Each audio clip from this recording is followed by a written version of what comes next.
trust me, come with a real. He hip in the front seat, get my meals. I'm gunning for the money in the bank. Coming with a dank, scrolling that tank, rolling with the gang. You sit and I on the sideline tripping. I go to the hole with the rock like Pippin. Yeah. I'm okay. What up and welcome to Woodward Heavyweights live on WoodwardSports.com. I'm your boy Eazy, joined by my guy Spimo Rax. Welcome you. What was your new name? Chris Sostanovich. Oh, yeah. Chris Sostanovich. Young Sostanovich. Crispy Sostanovich. Yes, sir. In the technical director booth. And we have Nicholas Kohloff on the ones and twos. Let's go. Guys, we're live right now. If we hit, what we 120? 115? 130. 169. 130? If we hit 130, 169's out there, bro. All right, 130. 130? Yeah. If we hit 130 likes before, when you try and get out of here, Nick? When's your ideal time? 6:45. 6:45. If we hit 130 likes, it's just for mailbag, basically. Yeah. All right. If we hit the 130 likes, we'll allow Nick to leave a little bit early for the Detroit Pistons game. I don't know why you want to go to the Detroit Pistons game, but we actually have a chance. This might be our last time to get a win this season, but back to you, Eazy. Yes, sir. Well, soon joined by the PFF lead draft analyst, Trevor Sikkema. I'm excited for that. I'm excited for that as well. He has one of the best draft podcasts out, I have to say, with my guy Connor Rogers. Those two make a great duo. They're like a more professional version of you and I, I'd say. But I can't wait to get the nitty-gritty with him. Obviously, he was there, covered for the NFL Network. Yes. Last week at the Combine. Mm-hmm. I mean, that's big stuff. Heavyweights moving on up. Moving on up, like the Jeffersons. Yes, Lord. Before we get him on, though, I guess let's kill a little bit of time. Jake Paul scheduled himself to fight Mike Tyson, who's 57 years of age. In Jerry's world. What in the lovely motherfuck? What, man?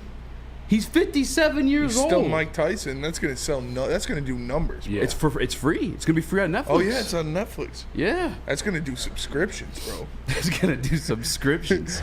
I don't. How much do you think you got paid by Netflix to do that? I don't want to support it. I don't want to watch. I don't know. What Probably do you mean a lot. you don't want to support it? I'm watching the hell out of that. You want to see Mike Tyson? I mean, you think? I think Mike Tyson's got a chance. You don't think he's got a chance? I feel like Jake's gonna open up as like a minus 500 or something. Jake's minus 250 right now, I think. Minus 250? Yeah, Mike was. It's already open? Yeah. Mike was plus one something. I feel like that's gross stuff, man.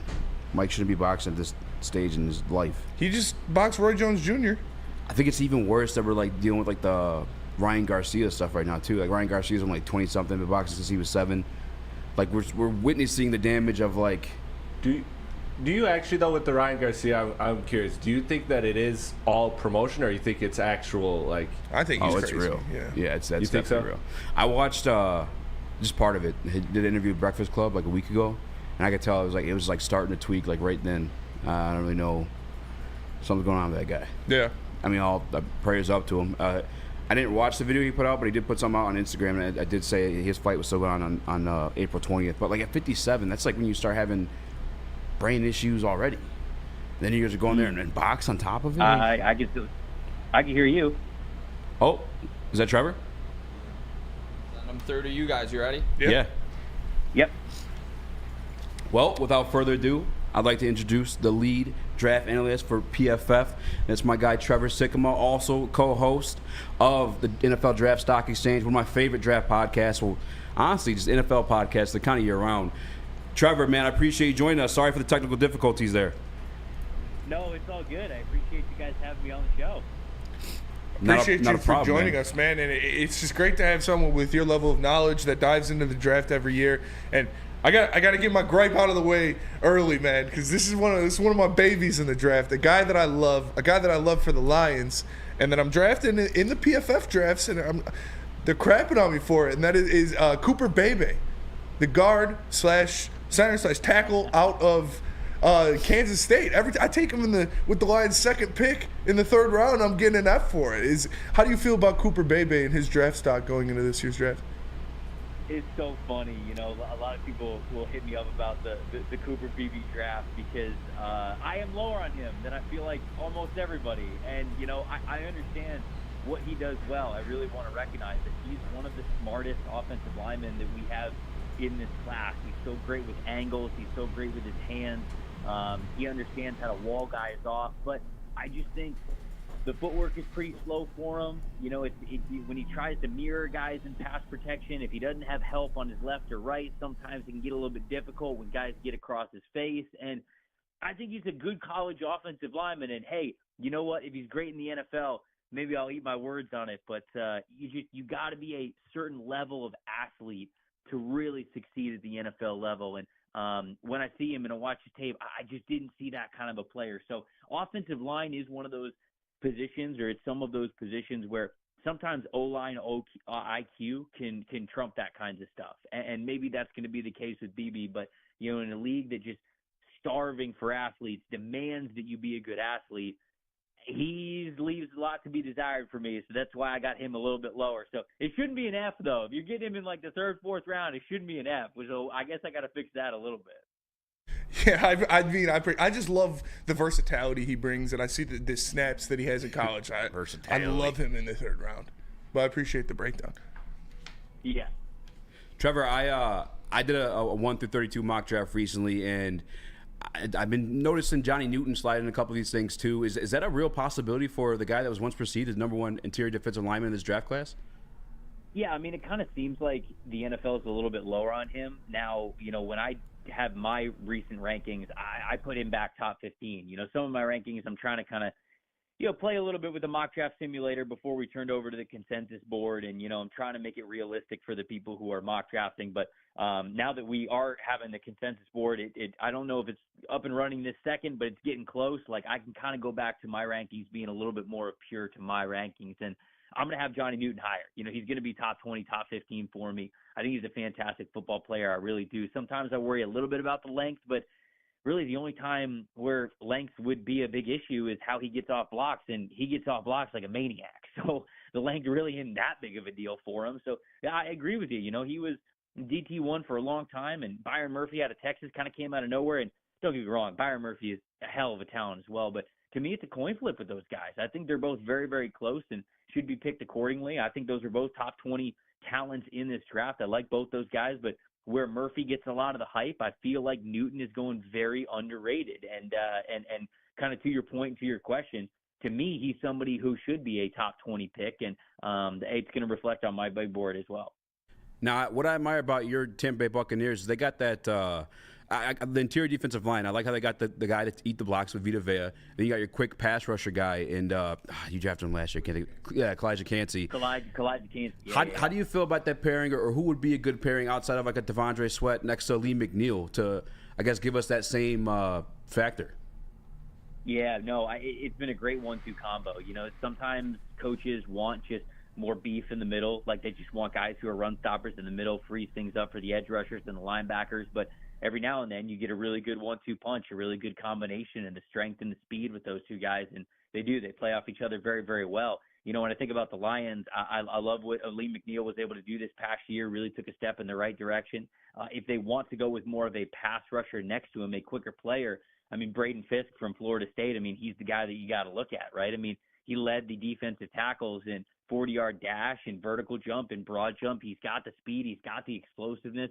Some of the reps that he had on tape when he was in Western Michigan were just hilarious. You know, he's going up against competition, guys that just can't handle him at all whatsoever. It took him about half a season to kind of get acclimated to Power 5 competition this past year as he transferred to Florida State. But that second half of the season, especially that ACC championship game against Louisville, I mean, we just saw him in the backfield at all times. And so he had a really strong Senior Bowl as well. Just one of the quickest interior defensive linemen. And yeah, you got to kind of streamline what he does for you. You know, you got to understand when he's on the field, if you got him on the field in early down situations, they're probably going to move the run strength to his side. You know, they're probably going to make sure they get some dual blocks on him and they're going to punch him off the ball. But as long as you're okay with that, if you're putting him in really good situations to get the most out of him as a pass rusher, those obvious pass situations, then all of a sudden, yeah, you could have a really nice interior defensive line with him and Lee McNeil. And then, of course, Aiden Hutchinson, what he does on the edge goes without saying.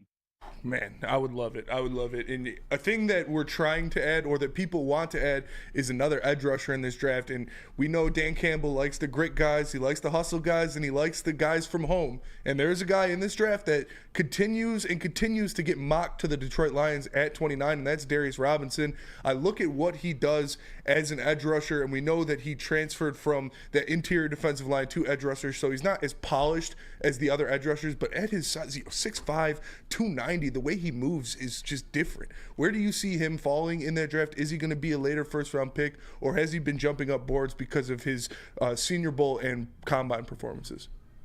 Yeah, I mean, the league's a little bit higher on him than I am. You know, I'd like to get him somewhere middle, late second round, but it doesn't feel like that's going to be the case. And it feels like he's going to be a late first-round pick at this point. And honestly, when I was around his podium in Indianapolis, you can understand why, right? You sit down and you listen to this guy talk about football and he gets you fired up. You know, I think that a lot of these guys, when they go to Indianapolis, they get coached up to say the right things, right? Like, oh, you know, what position do you want to play the most? Which position are you most comfortable in? And these guys are trained to say, oh, you know, I can play all of them, right? They don't want to pigeonhole themselves into, you know, a team not loving the answer that they hear. And so they talk about versatility. But when I listened to Darius Robinson talk about versatility, it was different. You know, he was truly just the passion in his voice when he was talking about, look, line me up as a wide 9, line me up as a 7. Like, I'll come off the edge from a stand-up position. I'll play 3-tech for you. I'll take 2 blocks up on the inside as a nose tackle. And basically, in his words, he said, just put some cleats on me. Let me put my cleats in the dirt and let's play football. And it's like, man, that's what you want to hear from a defensive lineman, because you have a little bit crazy to play trenches in the NFL. And I think that Darius Robinson is the right kind of crazy to be good at that at the next level. And so yeah, he is somebody that I think is a good line connection. I'll give you another name, though, Marshawn Kneeland as well, sort of cut from the same cloth. You know, he's a bigger edge rusher, about 270 pounds, but man, this guy's got some really nice explosiveness to him. And then something that I did not expect to see is him perform as well as he did in the agility drill. So this is a guy who on tape, he wins as a wrecking ball, if you will. It's a small car crash every time he runs into the offensive tackle. And so you know he's got that power profile. You know he's a great bull rusher. But, man, showing off that agility shows that, yeah, man, he's got some more left in the tank to be a good finesse rusher as well. His style, I think that he is also going to be a Detroit Lions fit. So I feel like as I do my mock drafts, I'm honing in on one of those guys being the pick for Detroit at the end of the first round. I love it. I love it. Kneeland in the first. You think Kneeland will be there in the first round? You think he's going to go that high? I think, man, I think that here's the thing. I think teams would love to get him in the second round, but you know how it goes. Yeah. If enough teams would love to get you in the second round, well, then all of a sudden you got to pick him a little bit higher. You got to pick him a little bit higher. You got to pick him a little bit higher. And so I just wonder if Detroit is one of those teams very clearly from last year's draft. They're going to draft the guys that they think help their football team, and they don't really care about where they're getting them. As long as they think that player can make their football team better, they're going to draft him, and they're going to draft him with confidence. So there aren't too many teams that I think would take Kneeland at the back end of the first round, but I don't believe that Kneeland's going to get there to their pick at the back end of the second round. So if they want that guy, they'll probably have to grab him there. Trevor, how do you see Darius Robinson translating to the league? Because when I see him as like more of like a block eater than I see him as like a, I guess, true edge rusher. I know that he started playing football like fairly young, like in his junior year of high school, but I don't know. I'm just not sold on him as an edge rusher. I got sold on the idea as maybe as like a defensive tackle, a guy that jumps around there like a Chris Canty, or I'm not want to put the expectations of a Chris Jones, but he's got that size and length. Like, how do you see him translating to the NFL? Yeah, I mean, that's kind of why I said when I started talking about him, you know, my film grade on him is a little bit lower. My film grade on him is closer to that of a late second, early third round pick, but it just feels like the league's a lot higher on him. He had a really great Senior Bowl, but you know, you just see in some of the combine testing when going up against other edge rushers, yes, he's bigger than other edge rushers, but he's also slower off the ball, less explosive. And so you just kind of got to live with that. And in my scouting report, I talk about how much I would like him as a heavy-handed, 4-3, 5 technique defensive end. You put that on one side of the line of scrimmage. You really give Aiden Hutchinson the green light to kind of just go after it, pin his ears back on the other side. That compliment I still like, but he to me, and this is why I'm hesitant about him as a first-round pick, he to me is somebody who I like him a lot as a complement player, but he's never I don't think he's going to be an edge one type of a defense, right? When you have him on one side, you're always going to want to find somebody who gives you a little bit more pass rush juice that you could put opposite him. So if that's the case, I don't normally draft guys like that in the first round, which is why, like I said, gave him a late second, early third film grade, and that's where I would love to draft him. But, these players who just love football and they're going to give you everything they got, he's got that inside-out versatility. It feels like some team's going to fall in love with him somewhere in the top 50. And speaking of falling in love with guys, there is a state of Michigan guy that's been shooting up draft boards that the Lions aren't going to go anywhere near, but is a hot topic around here, and that is J.J. McCarthy. We saw what he did at the Combine where he looked good. He showed that athleticism and the arm strength. We have people saying he's going to be the second, maybe third quarterback off of the board. Is this where are your thoughts on this? How are you feeling about this? And remember, I'm a Spartan dog, so if you're going to badmouth him, I'm all here for it. Well, I'm not going to badmouth him. Maybe you would have liked what I was going to say about him this past summer when we were going through summer scouting, because I tell people this, man. When we went into the season, he was draft eligible. And in June, when we, on our podcast and on our show, we do summer scouting, and when I looked at J.J. McCarthy, well, I only had his 2022 film to look at. And I'll tell you, he did not handle the pocket well. He did not handle pressure well, didn't have a good feel for pressure, was not really identifying things the way that he needed to in the pre-snap. It felt like he was not really seeing when he needed to make the adjustments in the offensive line, where the coverage was going to be. I think post-snap coverages really confused him at times. He was slow to get to his progressions. He just wasn't anything close to an NFL quarterback. All of that got better this past year. All of it did. And so when you talk about that kind of progress from him, throw in the fact that he's 21 years old, it makes sense why the NFL loves him. They think he's a ball of clay. They think that the sky is the limit for a guy of his talent who comes from that sort of an offense. So, look, QB2 is incredibly rich for me because in this class, I very firmly have Caleb Williams as QB1. I firmly have Drake May as QB2. And then I think there's a little bit of a debate between Jaden Daniels and J.J. McCarthy, but I don't have either of those guys top 20 on my board, and that takes some positional importance into account as well, just to give you guys an idea of kind of how I formulate things. So I can see the debate for QB3 and QB4, even though I would have Jaden Daniels as my QB3 right now. But in terms of him being as high as QB2, it sounds like there are teams in the NFL that might be along that thinking. I'm just not there with them. I agree. Now, during the Combine, my Detroit Lions, they met with a couple wide receivers. It was Xavier Leggett, Brian Thomas Jr., and Devontae Walker. I noticed those guys are all pretty big, and they're all pretty known to go fast and deep. Pause. But of those three, I guess, which ones do you see being available to the Detroit Lions? Like, is it possible Brian Thomas falls to 29 and the other guys in the back half of the second round? It doesn't feel like it. Again, if you look off of my rankings, I got my big board pulled up right now. Brian Thomas Jr. is 27 for me. So him being available right at the back end of the first round, that to me would make sense. But it just feels as though the NFL is a lot higher on him than I am. They see him as more of a complete receiver, where I have a little bit of strength concerns with him. I wonder if he'll be able to run the full route tree. He's a great vertical receiver, and he does that very, very well. But I'm just not so sure that he's going to develop into this full-on wide receiver one. So I think that him lasting until the back end of the first round, probably a fool's gold or a pipe dream at this point. But as for the other two guys, I really like Xavier Leggett as they fit for the Detroit Lions. I think that one makes a ton of sense. I'd love to see him in the offense with Sam Laporta, with Amon-Ra St. Brown, with Jahmyr Gibbs as well out of the backfield. That to me is a great compliment to what they want there. So is Devontae Walker, obviously, but Walker pretty much is the same thing as Jameson Williams. So I don't really know, unless you're just starting to really open it up vertically and having Jared Goff stretch the field a ton. I feel like there would be more redundancy than complementing if it was a guy like Tez Walker. So instead, I think the Leggett is a presence that they don't have that can really round out that receiver room.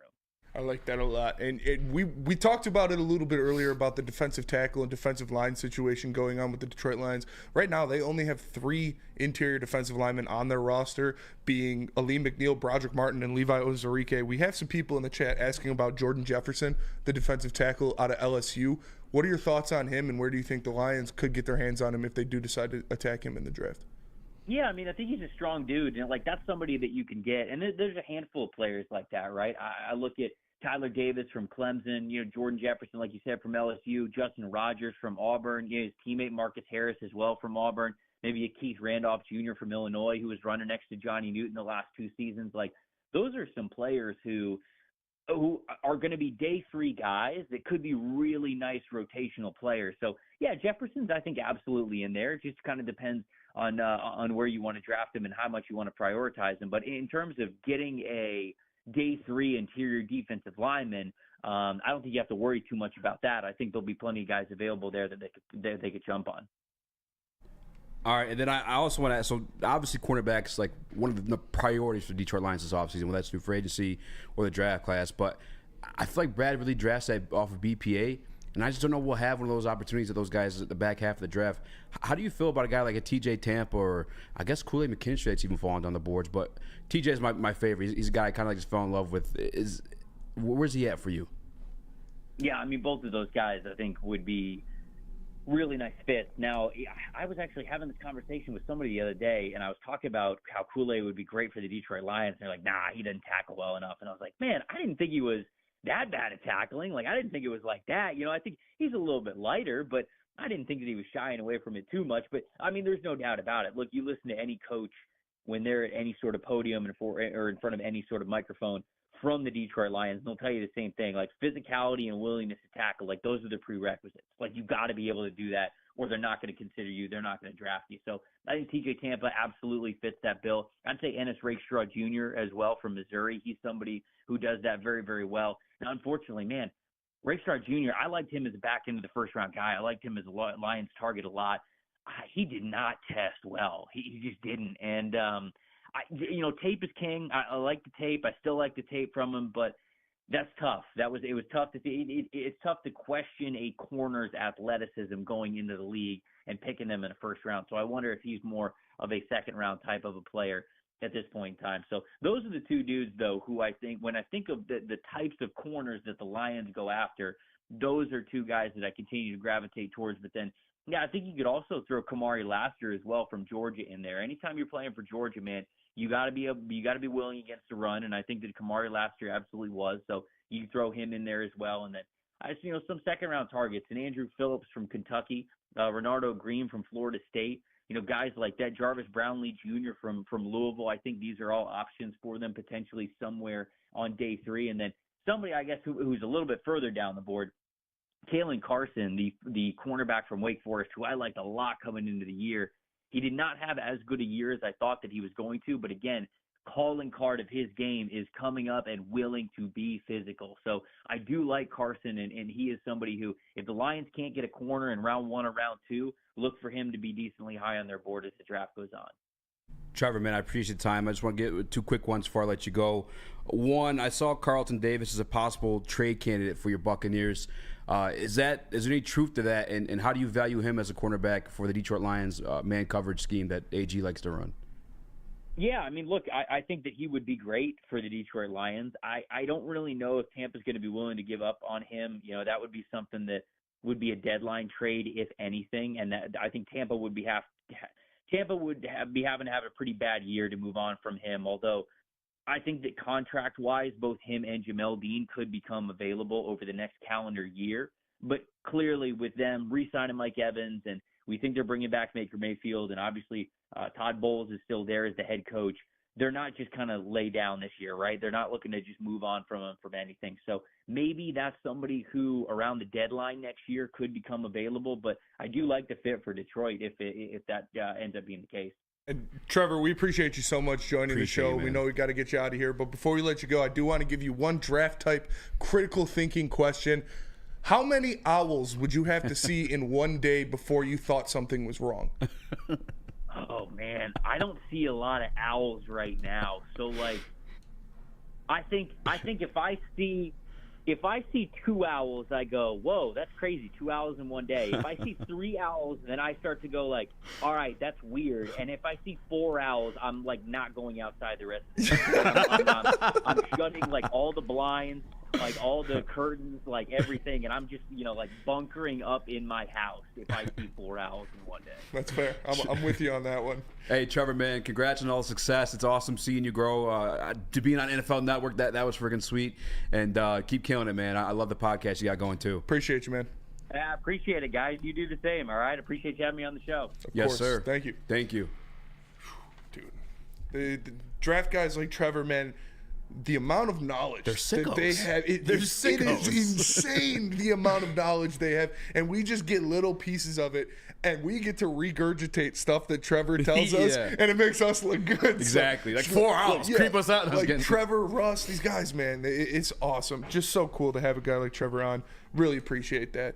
And now let me tell you guys about Jack Labrador. Football season is officially over and spring training is here. However, Jack Labrador is 24/7, 365 days a year. Learn how to play now on your phone at jacklabrador.gg. 2 new symbols and a franchise-changing 3-point play. And remember that once you go Jack, you never go back. Go to jacklabrador.gg now to join in on the fun. And let me tell you about Les Stanford. What happens when you run a great business for over 50 years? You expand and offer more products to more people. That is exactly what Les Stanford did by adding Les Stanford Buick GMC, the same great service that customers have come to know and trust on Woodward Avenue, just south of 9 Mile. Check out Les Stanford in Dearborn today and find the brand you want at lesstanford.com.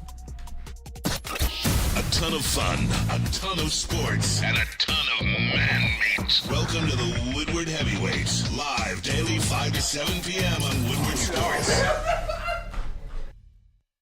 Where's the most convenient place to get that big fitness energy? It's Planet Fitness. Join today for just $1 down, $10 a month. With over 2,400 locations and equipment for every workout, you can get in, get energized, and get going. And with free fitness training and most clubs open 24 hours, everyone belongs in the judgment-free zone. So join today for $1 down, $10 a month, no commitment, cancel anytime.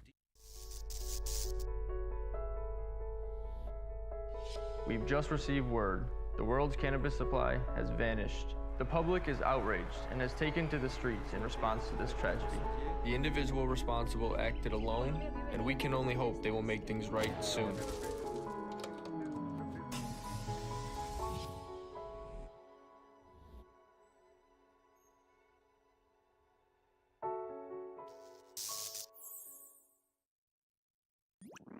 Every year, after a cold and dreary winter, Metro Detroiters come together for 2 things: Tigers baseball and the best damned party in the world. A new season of Tigers baseball is here, and we're bringing in the new season as only Woodward Sports knows how. Broadcasting live from the biggest party. It's the Grand Slam Festival at the Detroit Opera House. Come party with 4,000 Detroit sports fans, starting with Wake Up Woodward and rolling into Big D Energy. This is a party you don't want to miss, with Detroit's best DJs, food trucks, and of course, shots.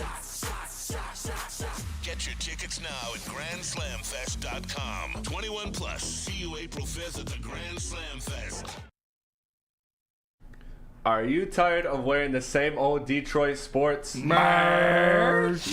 It's a new era in sports wearables. New design, amazing appeal, the ultimate swag. Check out WoodwardSports.com. Click the shop tab today. They got hoodies, tees, hats, all guaranteed to turn heads. So get the latest designs at WoodwardSports.com. Click the shop tab today and get yourself some brand new merch.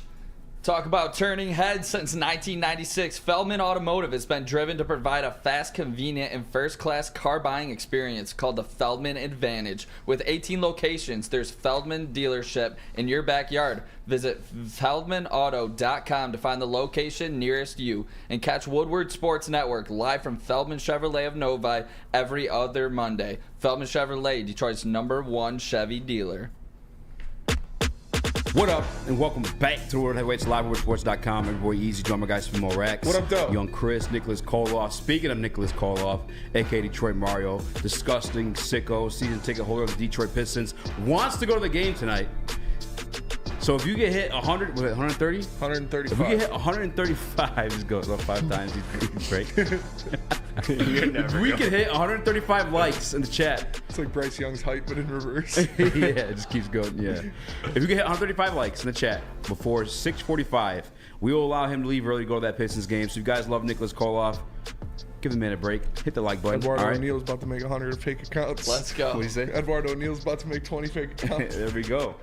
But no, shout out to the chat for the questions and dealing with that. And shout out to Trevor Sikkema again, man. Yeah. Just having that, like, whenever we have Russ on, a guy like Trevor Sikkema, those guys that eat, sleep, breathe, draft. Yeah. It is just a different level of knowledge, man. Well, the other thing, too, like, I'm appreciative of them for is, like, they're extremely busy. Yeah. You know, I mean, Trevor's a lead This draft is analyst their of season PFF. right now. Yeah. This is their football season right now. And, like, dude, how cool, again, like, that's a guy, he's on Rich Eisen. Yeah. He's on NFL Network. Take time to, like, you know, kick with the heavyweights. He's a real one. So Yeah, shout out that's to a real him. one. Shout out to Connor. Again, shout And the out to you guys in Owls, the he's chat. dead on with the Owls. 4? 2, I would be like, damn, that's pretty cool. 3, I would get a little concerned. 4, I'm like out. calling my friends and family to make sure they're okay. Yeah. I'm with them. I wouldn't. If I saw 4 Owls, I'd be in the house for the rest of the day. Shoot, man. I mean, actually, another shout out to him. Thugging through the technical difficulties. Yes. First, we tried to get him on video call. That didn't work. Got him on initial call. That didn't work. Had to have him call again, like, for a little. I mean, I don't call us little anymore. It's probably Big. We way always little. been Heavyweights. Ain't never been little. But we're Massive. definitely not Rich Eisen, you know what I'm saying? So for him to give, like, those efforts, chill with us, shout out to him. Low-key huge. Steve O'Baby Huge. said, Spencer, I asked my girlfriend to go to the Pistons game, and she just laughed at me and said, are you crazy? I mean, honestly, right now, though, if you get a girl that doesn't know ball and you get some cheap, you could get some cheap, nice tickets and look like a baller. Like, yeah, baby, I got tickets 2 rows behind the Pistons bench. They were only $40 a piece. But, you know, she doesn't need to know that. Yeah. And you look like a G. And then you can spend the money on the dinner you take her out to instead of the Pistons game. That's the plan, Spencer. Now you're picking up on what I'm putting down with those tickets. I held out to them to the end of the season because I forgot about them and the Pistons sucked. Yeah. But now You just got to find a girl with a pulse that'll yeah. go out with you. Yeah, mine already said Work I'm in out. progress. Mine already said hell no. Yeah. She knows. She knows. Speaking of Detroit Lions, speaking of the draft, Tim Twentyman, a Detroit Lions beat reporter for the team, he actually did his first mock draft 2.0. Yeah. You want to go into that a little bit? The best part, sorry, yeah, we will. But imagine, like, taking her to the game, you're 2 rows behind the Pistons bench, and the entire row's empty, and you could just be like, yeah, baby, I bought out the whole row, so we would have enough room. Yeah. Come on now. Just, And then the want worst leg part, space, right? the worst part would be stomaching watching the Pistons play.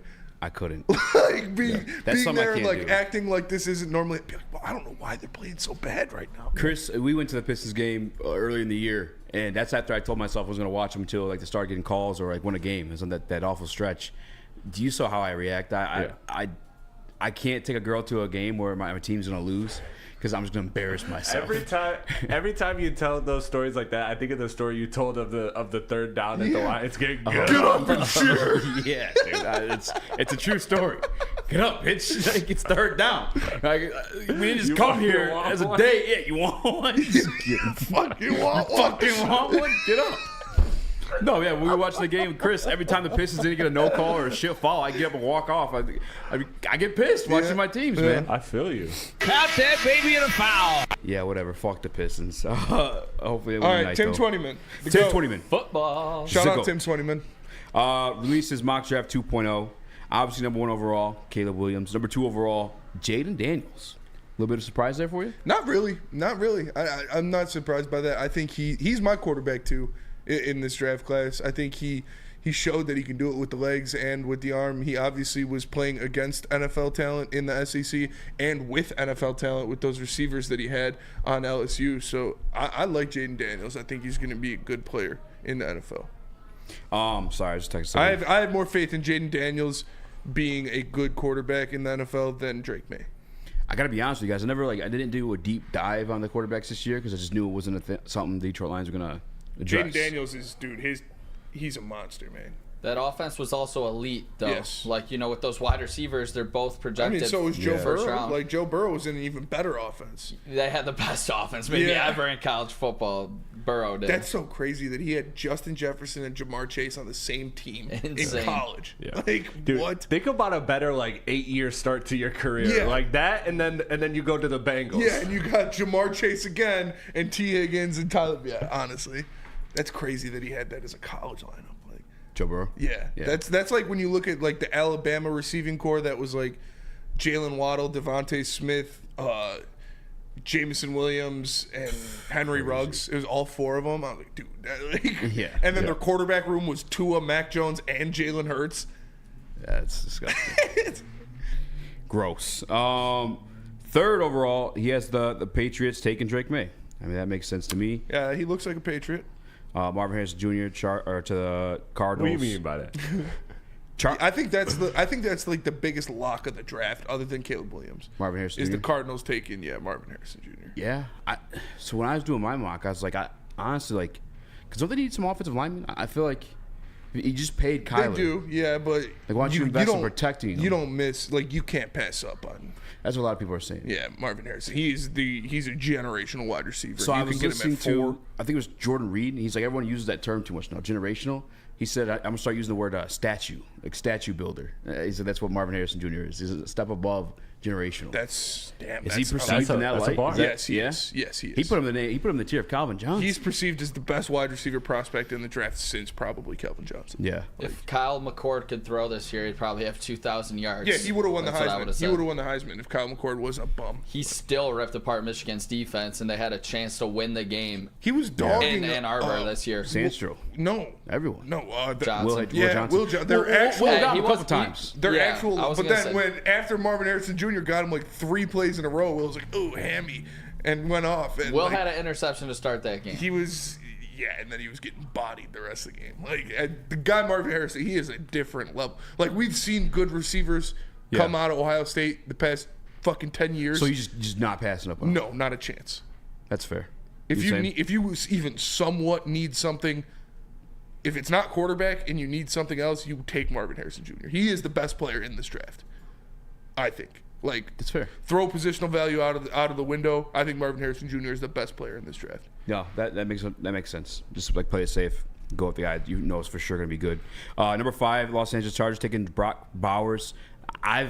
I'm glad that Tim did that because I've been on the same wave. And the only reason why I traded back in my mock because I just felt like 5 was way too early to grab Brock Bowers. And by the way, there's like some size concerns I guess I'm hearing about him too. Yeah, but again, it's like Brock Bowers is the best tight end prospect to come out in 20 years. Like the guy is amazing. I don't like personally, I don't know what it is about me, but for some reason I don't like taking tight ends in the first round. No, what do you mean about you? No, it's just never a good idea. I don't know why someone of my vernacular and somewhere that I live would not want to take a tight end in the first round, but I do think Brock Bowers is going to be a stud. He fits the NFL today a lot, and if you put him in an offense with Justin Herbert and Jim Harbaugh, like he's going to put up numbers.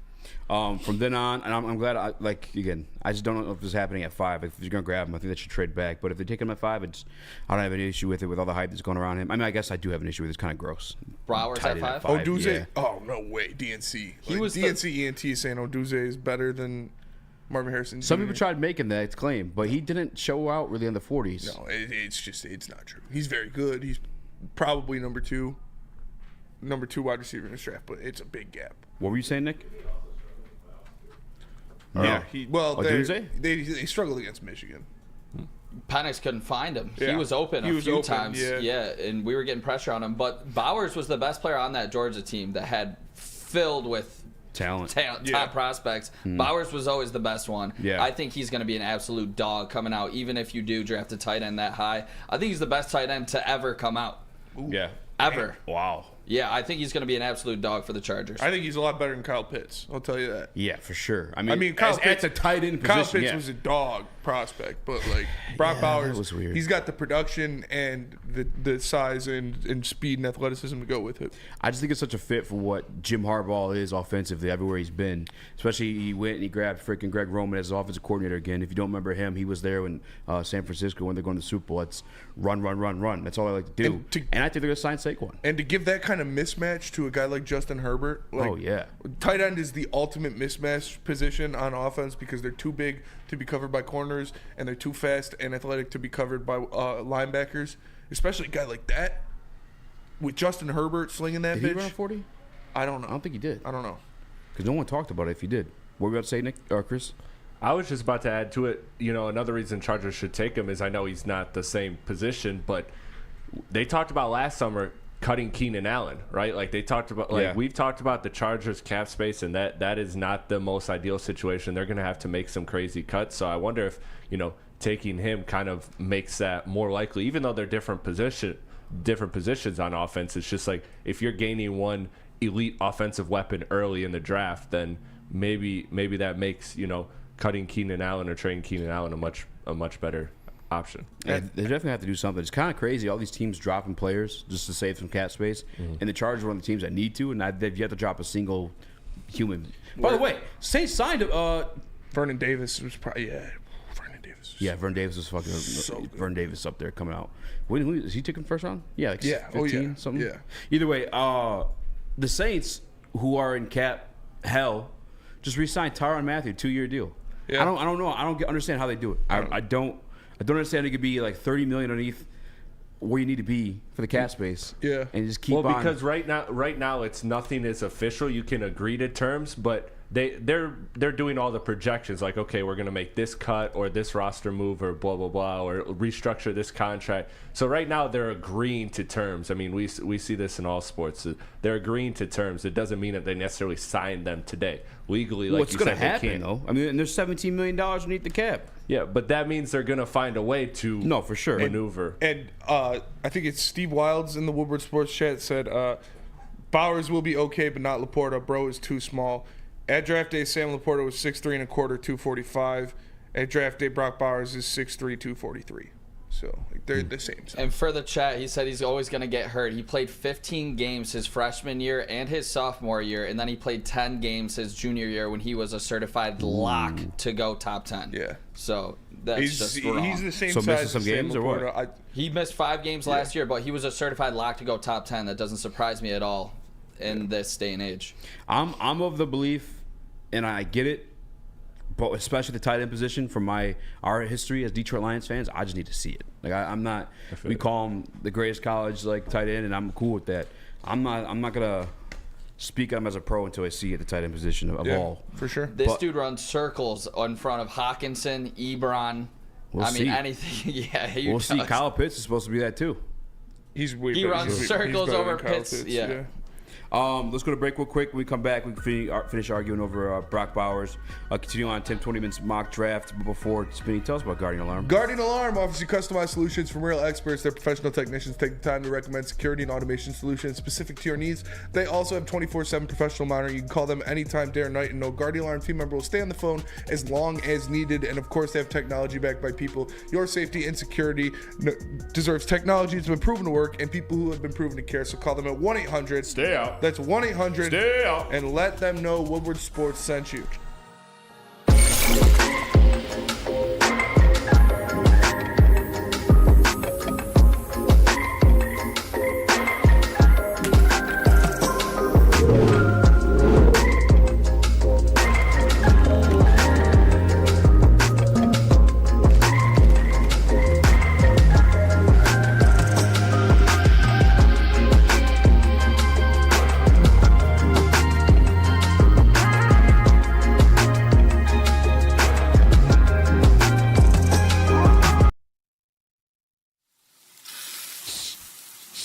You smell that? That's Brad Holmes cooking. And the off-season smells good. Woodward Sports.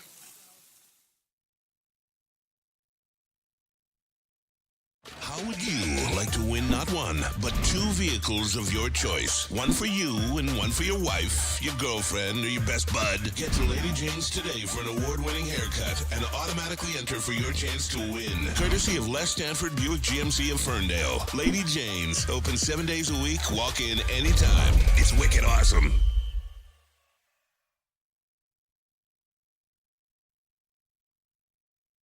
Guys, Dispo Dispensary is giving away $1,000 cash at each location. All you have to do is go there before March 17th and fill out a bracket, have the best bracket, and you can win $1,000 at each location. Guys, there's 12 of them across the great state of Michigan. My favorite one, the one in Romeo, is open till midnight. Make sure you stop by, get your goods, 21 and up, and apply for the $1,000 bracket challenge. What up, though? Welcome to Woodward Heavyweights Live on WoodSports.com. I'm Eazy, joined by guys for more racks. If you haven't already, hit that like button. If we had 140 likes by 6:45, Nicholas Kohloff will be able to leave this show early, leave us hot mic'd, so you cancel us if you don't like us, for the haters too, and be able to go to the Pistons game. You didn't even say you're taking, by the way. You're just leaving early. Do a poll. Do a like poll. Like poll? Yeah, you're right. And I will, a little off topic, but I just want to get it in before we dive back into Tim Twentyman's mock draft.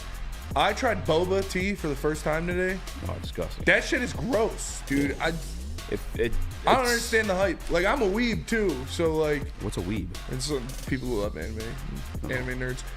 Is that a thing for anime people? Yeah. Fucking nerd. It's gross. Loser. And I'm a big texture guy though, so. It feels sus. I knew I wasn't gonna like it, and I went with a stylist, one of the lovely stylists here. We went for a walk, and we ended up getting the tea. And I told her I wasn't gonna like it, and she was like, "No, get it, try it." And I tried it in the shop, and I was like, "Ugh," and she's like, "Stop!" I was about to throw it out as soon as I walked out. She's like, "No, we're twins, keep it." So I gave it to a different stylist. Just wanted to flex, so he took a walk with the stylist. No, I do it like every day. That's what that whole thing was. Yeah. No, I wanted to flex. Boba tea's fucking gross. Like, I don't know if you like it or not, but you shouldn't because it's gross. I've heard nothing but great things about it, but I trust your review. My question is did you guys hold hands on the walk? No, we didn't. All right. Yeah. Nothing juicy to report? No, it's nice out. Nice out. Smash the like button if you guys want Nick to be able to go to the Pistons game. Moving on with 10-20 wins mock draft. By the way, I'm still under the belief I got to see it first. Fuck all the hype with this guy, Brock Bowers. I actually hope he sucks so y'all look stupid for just sucking him off so hard. But moving on. Atlanta Falcons, number 8. Take Dallas Turner from Alabama, who I think he's going to be a dog at the NFL. No, God, please, no, like no. Who? 34. Dallas Turner. Oh, yeah. Yeah, I'm about to find that out right now, actually. Yeah, he's going to be a stud. He's going to be a stud. He's going to be not, my God, what's his name? Why am I drawing a blank? 34 3/8. Dallas Turner's arms measured at. Had the fastest 40 time. Had the fastest 10-yard split. And, yeah, he's just an absolute freaking dog. Why can't I remember his name, bro? What the fuck? What? Who you trying to think Alabama of? last year that Houston took. Oh, Will Anderson. Will Anderson, yeah, duh. I'm not going to say he's Will Anderson 2.0, but he got Will Anderson 2.0. Like, this guy's going to be a stud. He ran a 4.46. Yes, bro. He's a freak athlete. Like, a freak athlete. You talked about the arm length.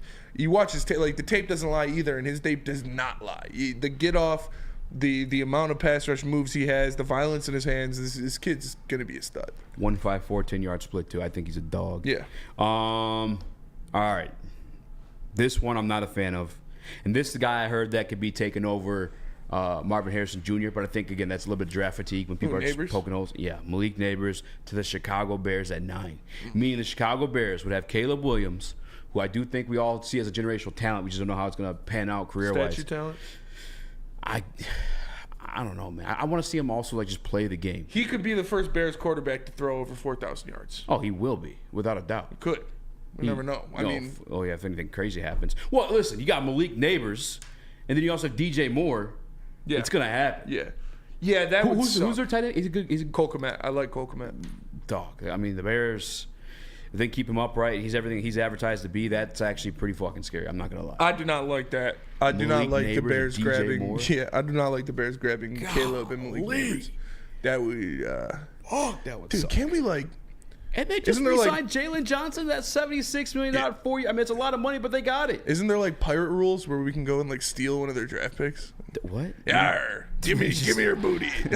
Just pillage them? Yeah. Just go walk away with the draft pick? It fucking sucks, dude. They're going to get too It's also kind of like a NFT. Like a draft pick isn't really a tangible thing. It's just like, it's yours. We'll find it. How do we know it's yours? We'll find it. We just go on their wallet, the crypto wallet? They already got their stadium robbed last year. We can rob their front office for their draft pick. They did get their stadium robbed last year. I got to know, Chad. Let him cook. I guess for you, Nick, too. That's my least favorite team in the NFL. Probably my favorite rivalry to root against, the Chicago Bears. The good news is I cannot deny that shit would be fucking. It'd be nasty.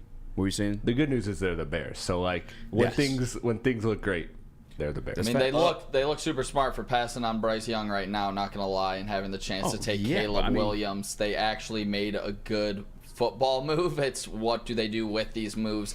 Because Caleb Williams is going to get sacked a bazillion times just like Justin Fields unless they fix that offensive line.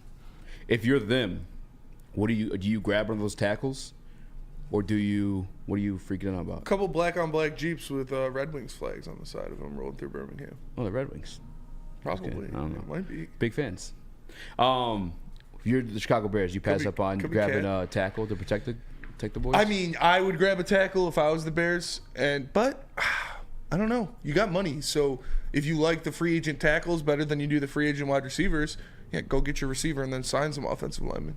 I mean, they do have the money to go sign some offensive linemen. They can do it either way. They can sign an offensive lineman or they can sign a receiver. So it depends on who you like better in free agency. Man. Because it's, Joe Alt or Malik Neighbors, like. Fuck. Because then the Giants take Joe Alt, I'm assuming. Yeah, Joe Alt. I think I skipped over the Joe Alt. Joe Alt went to, the Giants. And then Tennessee Titans grabbed the kid from Penn State, Fashanu. Yeah. Damn. Yeah, that's looking ridiculous today. I want to go bite it. I want to just fucking come, Lady James, get your hair cut, fellas. Chicago Bears, they grabbed Malik Neighbors. That would suck. I was watching tape on Malik Neighbors too. It's not just like a hype machine. That kid can cut up. He's got the route running too. Oh yeah, dude, he's a dog. Filthy. He's a dog for sure. New York Jets obviously dressed their offensive line. J.J. McCarthy at number 11 to the Minnesota Vikings, and I'm here for it. I invite the Minnesota Vikings to grab J.J. McCarthy. Yeah. I don't fear. I think he's gonna be a solid quarterback. I think he's like the mindset of the type of guy you want. I think he has all the assets to be somebody. I guess he could be. I like dangerous. JJ. I like JJ as a prospect a lot. He doesn't strike fear into my heart. He's gonna have to sit a year though. There's no way you start him right away and that thing works out. Yeah, he's sitting a year for sure. But like honestly though, if you go there, you got a guy in Justin Jefferson who, when all comes down, you can just do the Stafford approach and fuck it. JJ's down there somewhere. Yeah. JJ to JJ. Wow. JJ to JJ. They gotta do that. Yeah, have to now. Yeah. Jordan Addison as well. Let's not forget about Addison. He had a great rookie year. Hawkinson's a stud. I could see him actually being successful. They don't have a running back on their roster right now. No, but Ty Benz will probably be there in the second round. I don't think there's any first round running backs this year. Could you guys remember the last What if they got JJ and Quorum? I could see it. Michigan fans would be conflicted as fuck. How would you feel as a Michigan fan if they end up in purple? Neil would love that. I hope they suck. Neil would love that. I leave my fandom in college. No, I hope they absolutely blow. I hope the Vikings suck every year, the Packers, and the Bears. Any other NFC team I don't really care too much about. Who's your least favorite NFC North rival? NFC North? Packers. Rival, I should say. God, the Vikings fans were so bad on Twitter this year. They did move themselves up a notch. They did. Yeah. But honestly, it's the Packers. All the pain they've caused in the past. I hate the Packers. But I was going to say, what's the last quarterback that you guys can remember that have had such so little stats and to be considered a top 10 quarterback because of their style of offense? Kenny Pickett, probably the closest one, but Kenny Pickett not even top 10. Kenny Pickett's senior year, he went for 4,000 yards and 40 touchdowns. Yeah, he was top 5 before Heisman, then, he was right? doing dick. Yeah, but still, that year was okay. Yeah. I can't really remember a quarterback like this. He literally has. I guess I'm trying to shit on him because he went to Michigan, but let me just pull that aside. Then I'll be honest about it.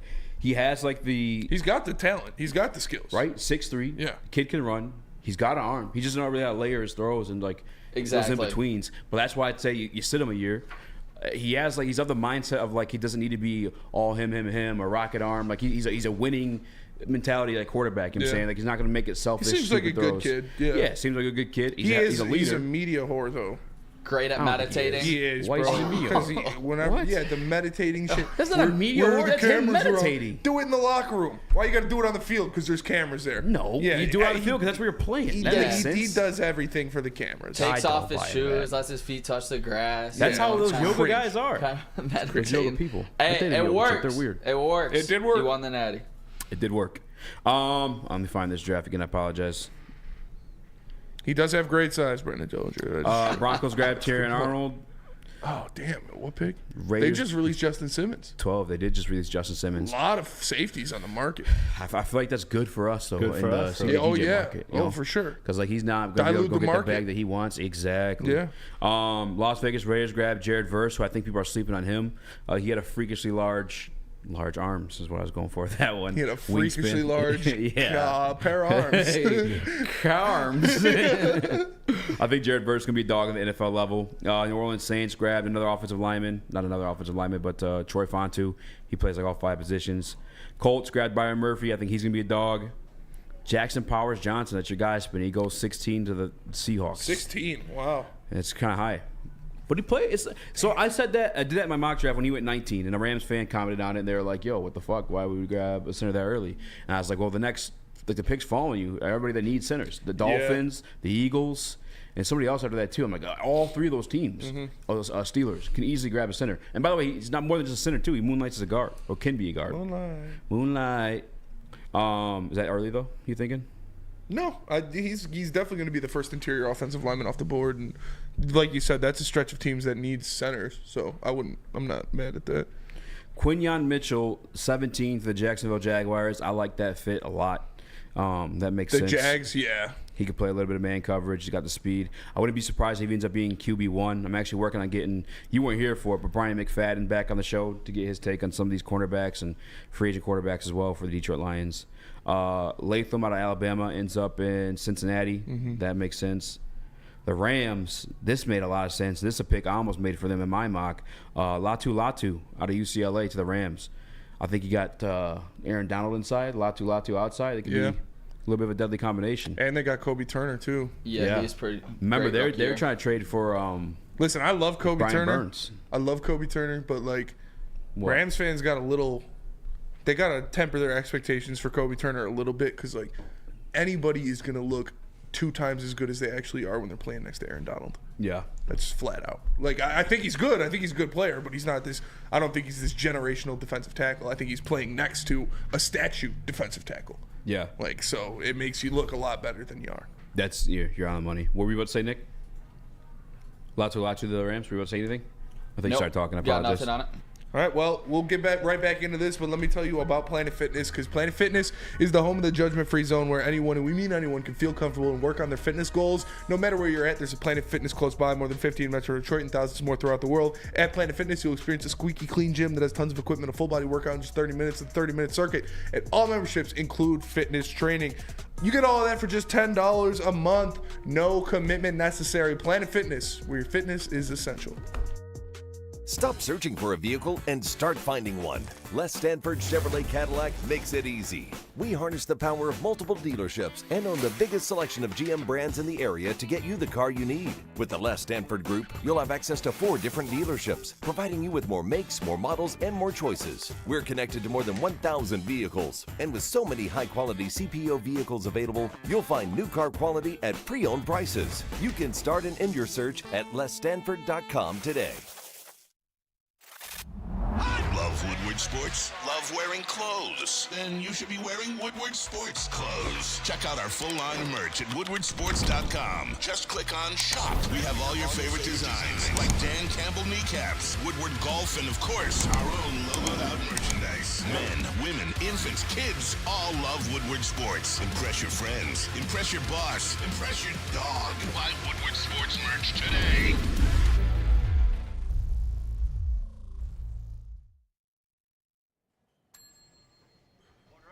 Big Boy Seafood Fest is sailing in with a fresh catch of favorites.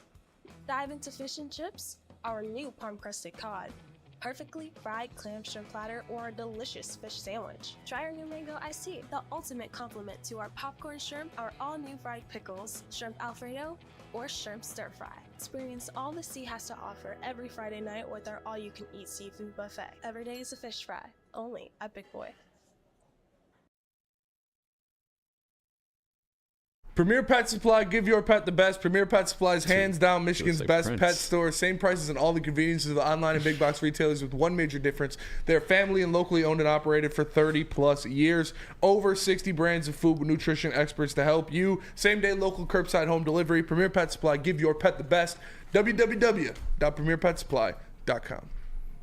Smash the like button. Nick's trying to make it to a Pistons game, so if by 6:45 we hit 145 likes, Nick will be able to leave the show early, hot mic us, enjoy his time at the Pistons game with a guest he hasn't chosen yet. So actually, we hit that 145 likes. Maybe choose one of you guys. Let me speed around this. Elgato, I see you in there. Got to rally the troops. Rally the troops. Rome Odunze.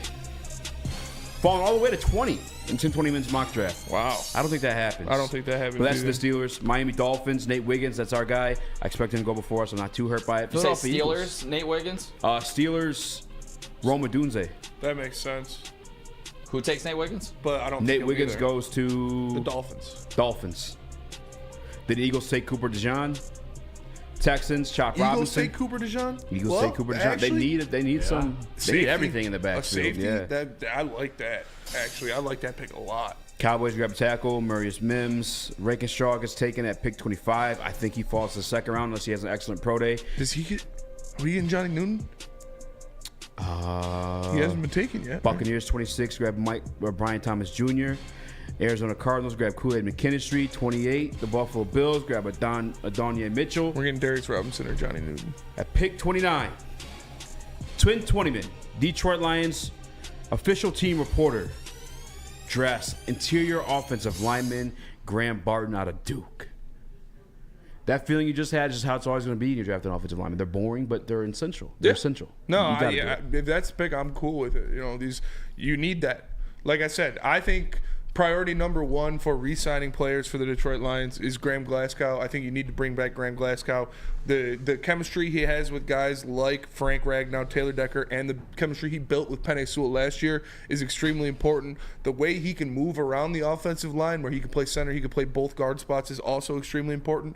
But you let Jonah walk, in my eyes. You let Jonah Jackson walk. I think he's going to ask for too much money. You don't know what you're going to get out of him. You don't know if he could stay healthy.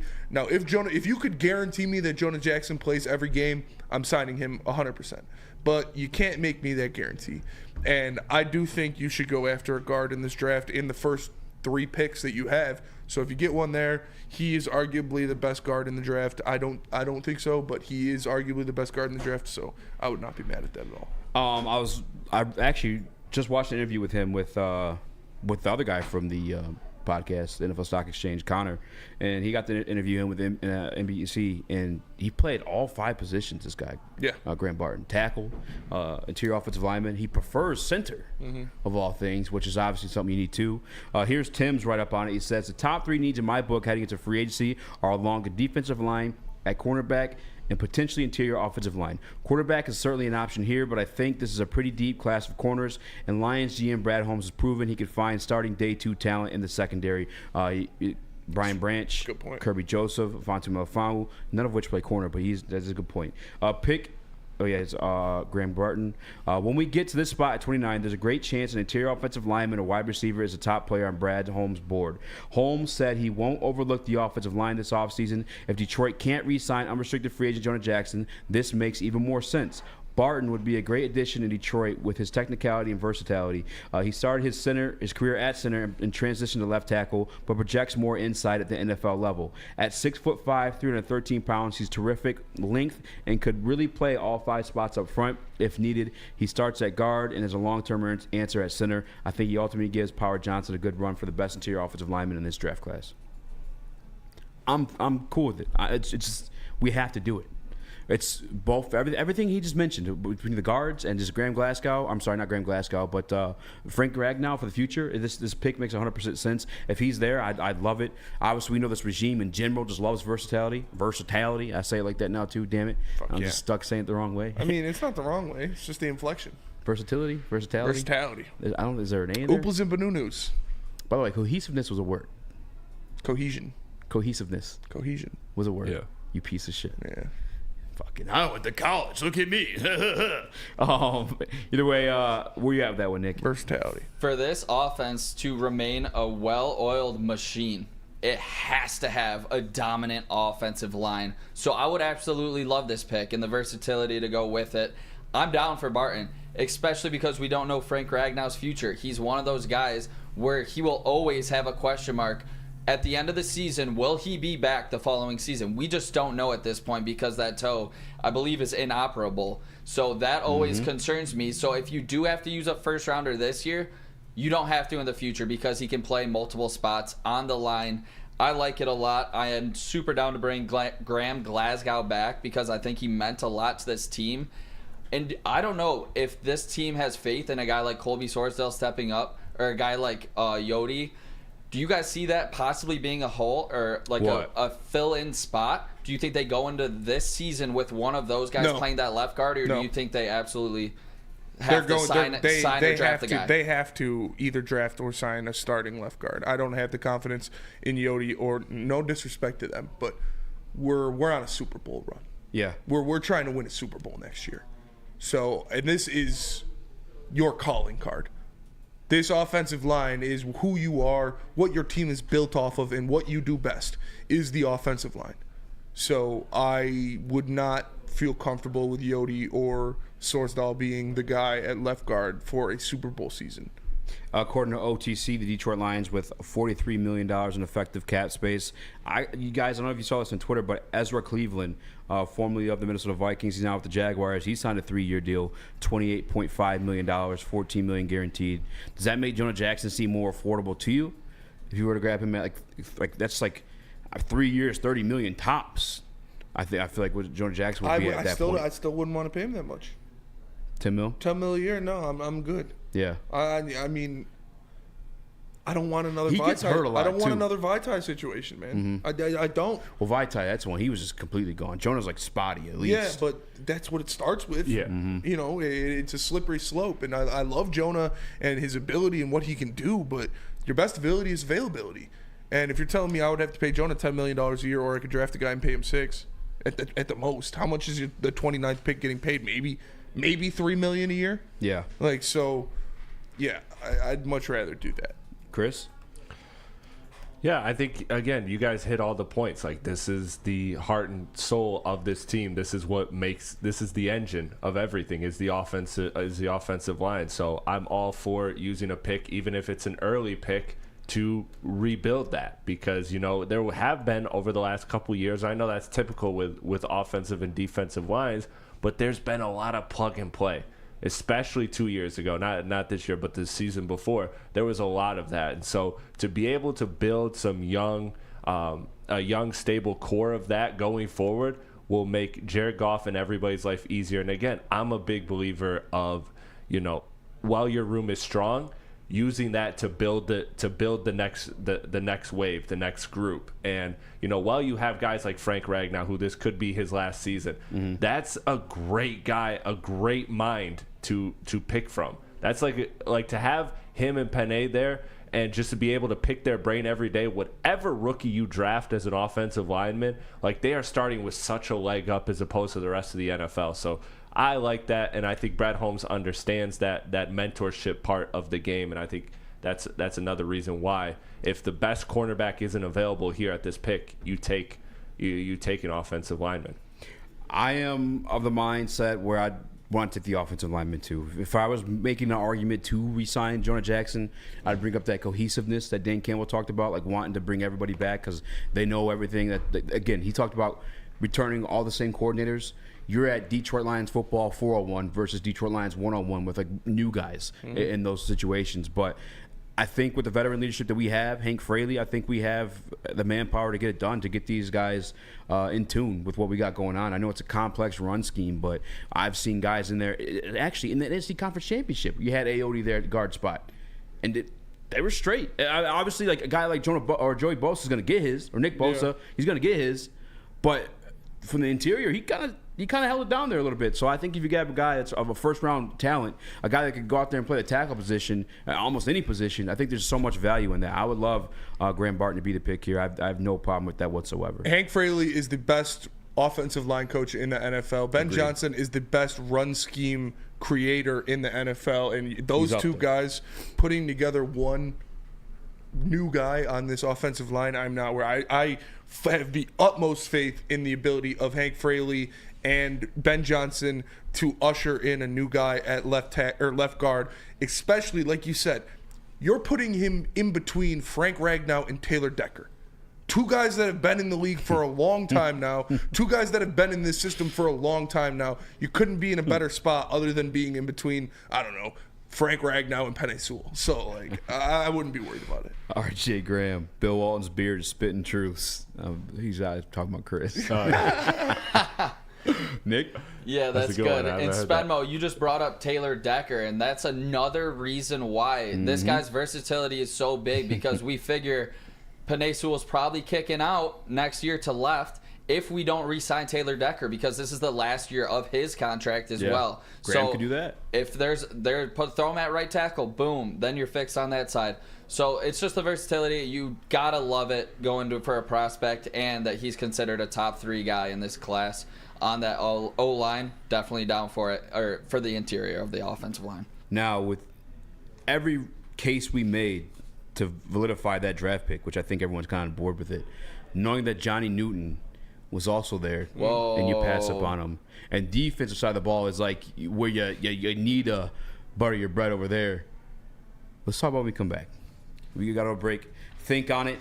But before then, tell us about Lady Jane's. Lady Jane's, you can come into Lady Jane's Haircuts for Men for an award-winning haircut experience and automatically enter to win a trip to your dreams and all expenses paid suite for the 2024 NCAA tournament. That's right, no expenses spared for you and 5 of your best buds. Lady Jane's Haircuts for Men, open 7 days a week. Walk in anytime. It's wicked awesome. At work and at home, we're there with smarter security solutions. Featuring complete automation with customized alerts and more. For over 90 years, we've been the company that's been counted on to protect what matters most, all with personalized service and care. Right now, for a limited time, receive a free video device plus free installation with a new home system. Guardian Alarm. We protect Michigan. We don't like to brag that we are the toughest sports network in Detroit, but we do have a guy named Darren McCarty on our side. Woodward Sports. Every year, after a cold and dreary winter, Metro Detroiters come together for 2 things: Tigers baseball and the best damned party in the world. A new season of Tigers baseball is here, and we're bringing in the new season as only Woodward Sports knows how. Broadcasting live from the biggest party. It's the Grand Slam Festival at the Detroit Opera House. Come party with 4,000 Detroit sports fans, starting with Wake Up Woodward and rolling into Big D Energy. This is a party you don't want to miss, with Detroit's best DJs, food trucks, and of course, shots. Get your tickets now at GrandSlamFest.com. 21 plus. See you April 5th at the Grand Slam Fest. What's better than crispy chicken and pizza while watching your favorite team play? Let me tell you about Soroki's Crispy Chicken and Pizza. Their food is amazing, and their locations are popping up all over Metro Detroit. A perfect takeout option featuring hand-breaded fried chicken, New York-style pizza, fresh salads, and a whole lot of sides. Check out their full menu and find the closest Soroki's near you at Sorokis.com. That's SAROKIS.com. Soroki's in Woodward Sports. Now that's crispy. Hey, shout out. What up, though? Welcome back to Woodward Heavyweights live on WoodwardSports.com. I'm your boy Eazy, joined by my guy Spin Rax. What up, though? Young Chris, Uncle Nick. If you guys hit that 150 likes. Tickets are not selling. Looks like I'm going to be missing the first quarter here. I'm going to be rushing downtown, speeding, getting in accidents. Hey, whoa. Yeah, why'd you put that out there? I'm kidding. I'm an elite driver. I'll never get in an accident. All right, dude, knock on wood now. Yeah, knock on wood. I'm kidding. I'm a great driver, too. So it's not on you. People just hit you. I'm a great driver, too. I got totaled because a car slammed into me at a red light going 50 miles an hour. I'm just playing. Bad joke. That shit was terrible, bro. I mean, Spinny is a great driver. Some guy hit me in Detroit. It was like a 17-year-old, like completely effed up the right side. I was literally at a stoplight, dead stop, sitting there, and this drunk bitch fucking crashed into me going like 50 miles an hour. She comes up to me, "Are you okay?" with a bottle of Jameson in her bag. And I like went and checked, and the car in front of me, no. Did you steal the booze? No. The car in front of me had like 2 little girls in the back Give me the seat, dude. And show me your tits. I was like, man, if I was actually like kind of glad I was there. Yeah. Because if I wasn't, the car in front of me had like 2 like 5-year-old girls in the back seat, and the woman couldn't even speak English. She was freaking out. She had her husband on the phone. I was talking to him. Thankfully, everybody was okay. But, He's like, stop that woman. She stole the kids. Smash that like button. Nick's trying to go to the Pistons game. We put a Detroit question line out there select. before we went to break. As much as Graham Burton makes tons of sense because of the versatility, He played all 5 spots Versatile on the offensive line. There's also Johnny Newton, who's perceived as, I mean, we literally just had the PFF lead draft analyst on the show. Shout out Trevor Sikkema. Shout out Trevor Sikkema. Called him the #1 defensive tackle in this class, who's also there at that point in the draft, who may be sliding because he had the Jones fracture surgery in January. Where did he go in that draft? So it ended. It ended with the Lions pick? Yeah, ended the Lions pick. Hell yeah. Way to Tim leave us said, I hanging, don't care Tim. about anybody else but us. Bro, those mock drafts are stressful because you're just thinking, like, how you're going to get ripped, but what you need is to realize at a certain point, you're going to get ripped regardless. Yeah. Like, you're going, everybody's mock draft gets ripped. Yeah. So you're just going to, like, fuck it. And also, like, the thing I tried to do with drafts, too, like, for the NBA, and I'll do the same for this, is, like, you kind of catch yourself really liking a player at one spot, so you kind of, like, manipulate it almost to get a player there because it makes so much sense to you. Yeah. Like, that Me, I found. I did that with Brock Bowers. Bowers. Brock Bowers, the Chargers. I just didn't see it happening at 5. That was gross to me. Eduardo O'Neill says, if they don't fix the defense next week, grabbing a guard in the first, people will riot. They're going to fix the defense. Like Brad told us, you address needs in free agency. So expect them to sign a defensive lineman and a cornerback. I wholeheartedly expect them to sign a defensive lineman and a cornerback in free agency. Yeah. And then in the draft, you take best player available and you get the most talent you can. So if you're taking best player available, then it'd be Johnny Newton. Yeah. I want it. Yeah, Is that what you're doing? Yeah, I would. Yeah. More than likely. I was trying to, because I have a question too, and we don't have time to ask Trevor this. We have to probably dive into a little bit of film because I know when Aline came out, he was like that 3 tech or like that nose tackle. Like he was a big boy, but I don't think a lot of like national analysts know he dropped that weight, the 20 pounds this offseason to become that pass rusher interior force. I feel like we need a bigger guy next to him. I don't think he's no longer the guy that you want to eat in blocks. I think Aleem is going to be your pass rusher unless you go and grab somebody else to fulfill that. Talking from the interior, that is, at least. But I wonder if Johnny could fulfill that as like a, taking on those 2 blocks. I have a question to pose to you fellas. Okay. Is it a lot easier to find a dominant defensive tackle, or is it a lot harder to find a dominant D tackle or a dominant guard? Defensive tackle. 100%. Yeah. Every single time. That's why I think you go Newton here. If he is on the board, I would pair him with Aleem and Hutch. That's 3 dynamic pass rushers in a row. I think that would work out perfectly for this defense. And then you spend some money on guard on Glasgow and another guard, or get another guy in the second round. I just don't think exactly. Boom. Yeah. If Newton's there, I think you can't pass up on him. I think he fits perfectly in this defense. Honestly, I'm with you, man. I wouldn't be mad at either of these picks, but if it was, a gun to my head, which one are you taking? I'm taking Johnny Newton. Crispy Sosnowski. What are you thinking? I just always laugh at the gun to my head analogy because it's like, whose gun do you have? Who the fuck are you picking right here? Make the pick. Yeah, for a fucking sports question. But no, I'm with you because especially it seems like from our player spotlight. So most of my draft research is coming through the heavyweights experts, and for me, it seems like there's a lot of depth. There's a lot of depth there. So I'm okay with taking. If the best defensive lineman is there, one of the best defensive linemen is there early in the draft, if he fits Brad's mold and Dan Campbell's mold of the player they want, I'm all for taking that because I know that it seems like there's a lot of offensive line depth in this draft. And interior offensive line is definitely a lot deeper than defensive line is in this draft, I would say. But again, that goes against everything Brad Holmes needs or Brad Holmes says. So at the end of the day, if he is pound for pound saying that this offensive lineman is better than the best defensive, then he's gonna take that. He's shown that time and time again. So I'm not worried about it. After last year's draft, the way it went, you can't question anything. Tunnel people.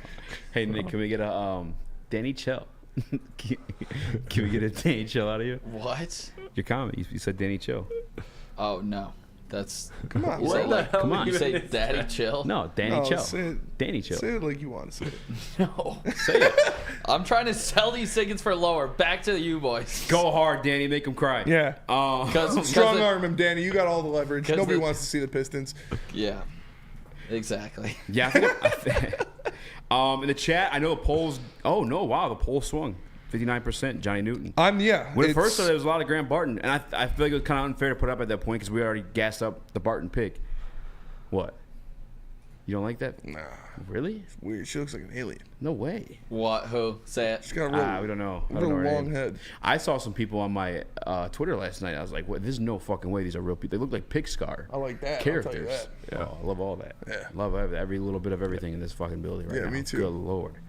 I'll die a happy man. It's a good day. It's a good day. Boba sucks, though. Yeah. Oh, is that who you went and got Boba with?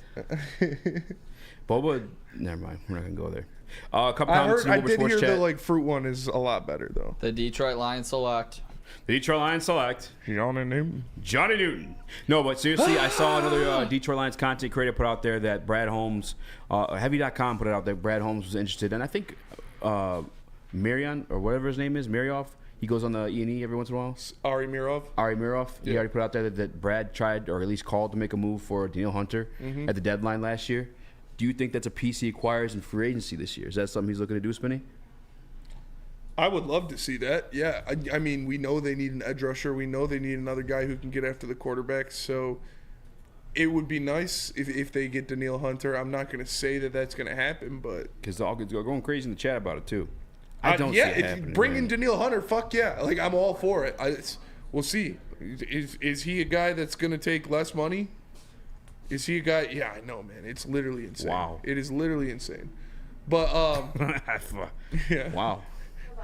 It's honestly astonishing every time. It's never get used to it. But I just think that Danielle Hunter, if he's willing to take a little less than he gets somewhere else to come for the Lions and chase the Super Bowl, then yeah.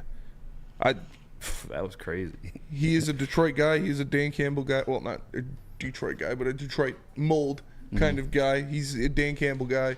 He's a monster. Him and Hutch on the same line would be amazing.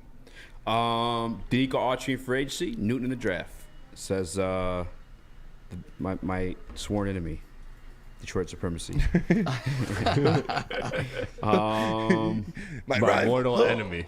Newton in the first, Frazier in the second would be fire. I don't know if Frazier makes it to our second round pick, to be honest with you. He's a dog, though.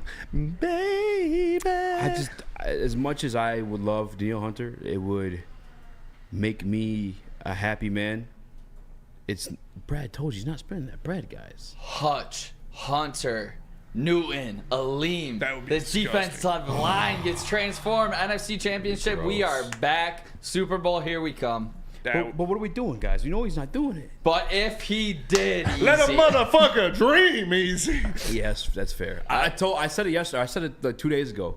And this is what, if we're dreaming, if we had got Chris Jones, which I saw the contract was like 4 years, 115. I think Danielle Hunter is more realistic than Chris Jones. It is more realistic. But if we got Chris Jones, I would mail myself.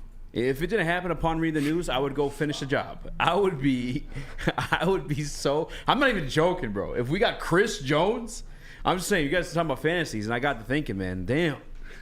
You don't gotta say mail yourself. No, that's gross. This sounds so much worse. That's terrible. What would you say? Get some help. Cream my shorts. That's what I normally say. I'd mail myself. That sounds so much worse, bro. This is me literally putting mail on my fucking. You're wearing a fucking Will Levis jersey.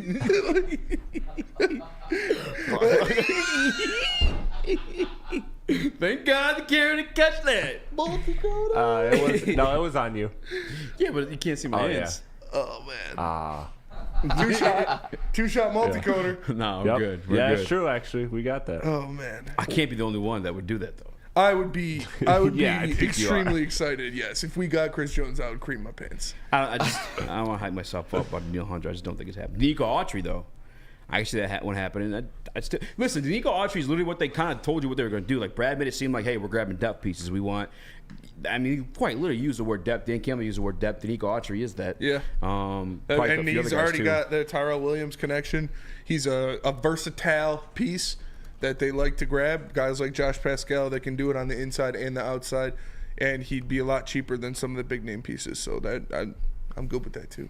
Like I said, I am 100% certain that the Detroit. What was that? Jesus Christ, man. Golly. I am 100% certain that the Detroit Lions grab a defensive lineman and a defensive backfield piece. A cornerback and a defensive lineman are both going to be taken. What are you doing? I read a great chat here. Give me Khalil Mack as a rental for 1 year, $23 million. Talk about a big name. 23 million. I'm waiting for him to get cut, man. Jesus. Wait. 23 million? 1 year, 23 million? I mean, I don't know what the number is, but that was from Shane D in the chat. Like you said, he got 1/3 of his sacks in one game. Jesus, man. Yeah, but he had 17, so that means he had 11 other sacks. This place is crazy. You guys really got to come get your hair cut up here. This is the most distracting place to be. Let's go to break. Let me tell you. I'm about to start taking pictures. I am a fan of guys with big butts. What's going on right now? He's mayoing over here. Tell Spud Swiss. Keep it down. Oh, guys. Bad news. Insurance rates are going up across the board in the state of Michigan. The good news is Mark from Swiss Insurance will make sure they don't play no games like that. He's got your back. Give my guy Mark a contact. That's Mark at SwissINS.com. Get in today and do it the best. Make sure you tell him that the heavyweight sent you. The game is won in the trenches, and our big fellas don't mess around. The Woodward Heavyweights on Woodward Sports. How would you like to win not one, but 2 vehicles of your choice? One for you and one for your wife, your girlfriend, or your best bud. Get to Lady Jane's today for an award-winning haircut and automatically enter for your chance to win. Courtesy of Les Stanford Buick GMC of Ferndale. Lady Jane's, open 7 days a week, walk in anytime. It's wicked awesome.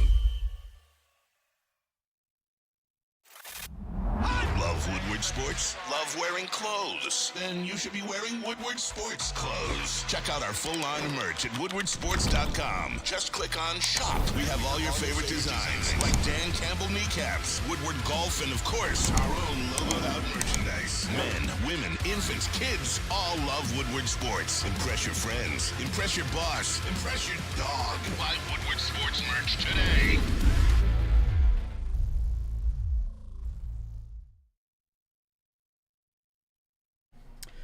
Guys, the Woodward Sports $50,000 bracket challenge is here. $50,000. $50,000 brought to you by Soroki's, Glorious Cannabis, and of course, Lady Jane's Haircut for Men. Make sure you guys sign up. That's woodwardsportsbracket.com, woodwardsportsbracketchallenge.com. I apologize. And if that's too long for you to remember or you can't spell it out, there's a QR code right next to me. I pointed the completely wrong way, but it's right here. Yeah, he used to clown me for that. Scan that and get her done. You know, I can't keep doing this to myself. I just downloaded the Sneakers app. Yeah. Re-downloaded it for the first time in a long time. Uh-huh. And the heat that's coming on, bro. I haven't bought a new pair of shoes in so long, man. Shit's sad.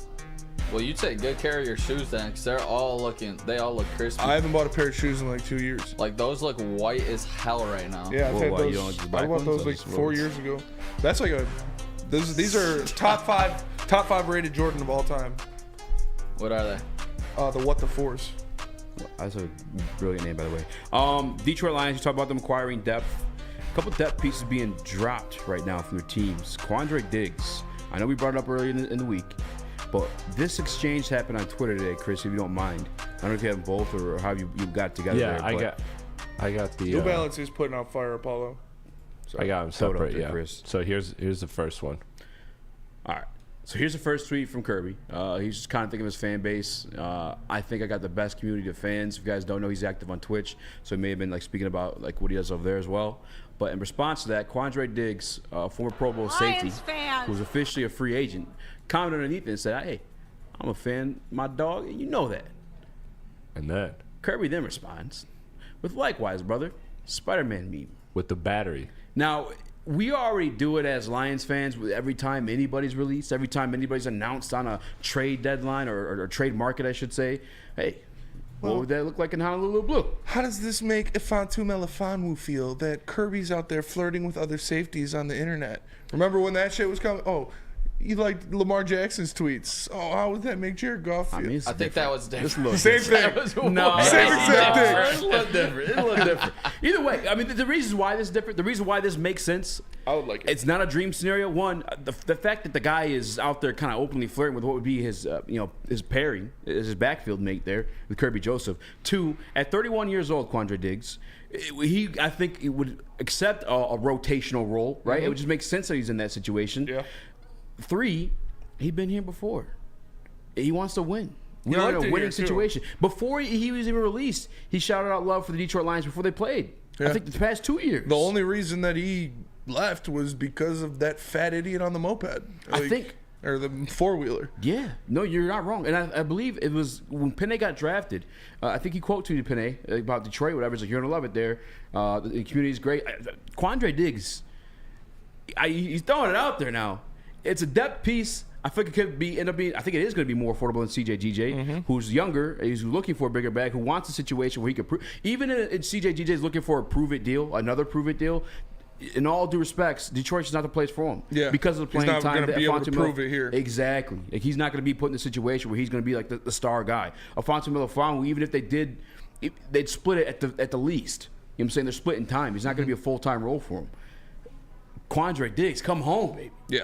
I'm all for this. And plus, you get a guy that's done it before, too, like in that locker room. Beyond, because I'm not a big believer in, like, oh, this guy's a vet. He's going to teach our players to be better. I don't think it works that way. Although it did for Darius Slay and Rasheem Mathis.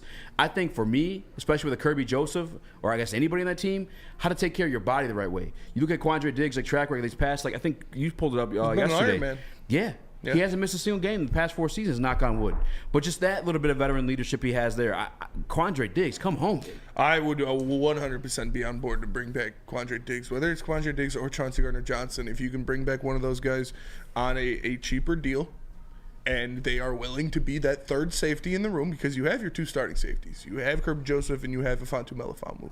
But guys in that safety room tend to get hurt, so it'd be extremely good to have a guy who's played serious snaps, who's played playoff level snaps in Quandre Diggs or Chauncey Gardner-Johnson, whichever one they decide to go with back there. Yeah, I'm all here for it. And like you said, with all these safeties getting released, Quandre Diggs, Chauncey Gardner-Johnson didn't get released, but he's a free agent. Jamal Adams released, Justin Simmons released. Like, the market is a little diluted, so you could get one of these guys for cheaper than you would expect them to go for. And yeah, you need a third safety. You don't have another safety on this team other than Iffy and Kirby. So I'm here for it. Maybe he's in a situation where he wants to sign for cheaper, or just open to it in general because he wants to win. Yeah. I mean, who knows? Nick? Yeah, maybe he's at a point where he's ring chasing, and it feels good to say this is a place where you would go if you were to do that. I think with Diggs, to me, I think it would be good if it is a rotational piece, but if he is just the bona fide starter, I mean, I just don't want to take snaps from guys like snaps away from guys like Iffy or a guy like Brian Branch. I just don't want to see it. And Eduardo in the chat said, Kirby average at best. Eduardo, get out of here. Nothing with that slander against Kirby Joseph. I think Kirby's an absolute dog. I don't want to take snaps against him. Yeah, he is. And if we get any sort of pass rush, Kirby Joseph is going to have 5 interceptions next year. Book it. I think Kirby he takes a lot of slack for. You got to think about it. He's making up for like the lack thereof on the back end, and because he's in the frame, I feel like he's the one getting abused for it. He does get beat sometimes too. Like I don't want that to be. Kirby's a playmaker, man. He's all over the field. Apollo says he's a ball hawk. He is a ball hawk. He makes plays. He makes big times plays. He takes the ball away from the. That is the most important thing you can do on defense is take the ball away from the offense, and Kirby does it. So yeah, I love the kid. I love how he plays. I love the energy he brings to the team. And yeah, if he has any type of pass rush, he's going to be a 4+ interception guy. Another one more thing I want to add too. Like, I guess I kind of get tired of saying it, but like I feel like we should know this by now. But just making the case for him, versatility, the versatility of Quandre Diggs. So don't forget, like safety, nickel. He used to play outside. He's been everywhere as well. And I'm not saying you're going to ask him to play outside cornerback, but like that's something that this team clearly values. And if you don't believe it, you got to look at the situation with Will Harris. Will Harris, we all dislike playing on the team. They don't dislike him as a player. Don't dislike him as a person. I don't like him playing defense. Yeah, he's not great. He's not good. As every time he's out there, he's getting cooked. Let's be real about it. He had a good game this year. I can't remember who it was against, but he made some plays. No, but he did. He did. God, he had a good game when he filled in for Brian Branch in one of the games. I can't remember what game it was, but I remember. Will Harris? Yeah, this guy. I remember him having a good game.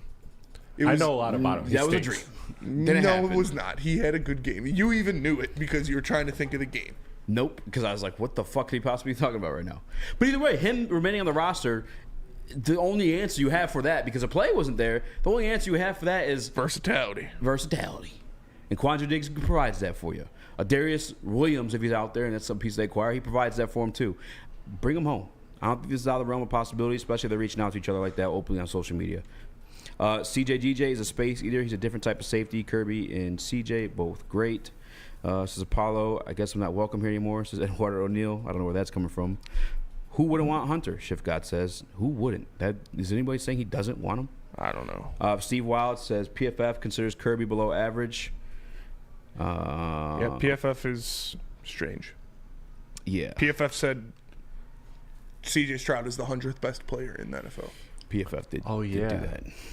They did that. Yeah, you know what? Let's do that when we get back. Well, I guess we got a couple more minutes to ride this one out. Will Harris, Week 5 against the Carolina Panthers, 9 combined tackles, 1 QB hit, 1 pass defended, and 1 fumble recovery there it is. for 3 yards. There it is. I told you against the Panthers. 9 combined tackles, 1 QB hit, 1 pass defended, and 1 fumble recovery. Yeah. Will effing Harris. I told you. Wow.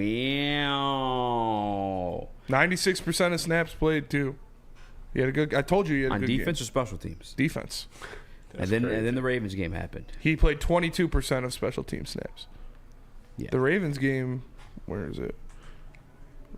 Baltimore. Sutton catching a lot of flack too, but I think a lot of people forget about that foot injury he got. Yeah. I believe it was in the Vikings game.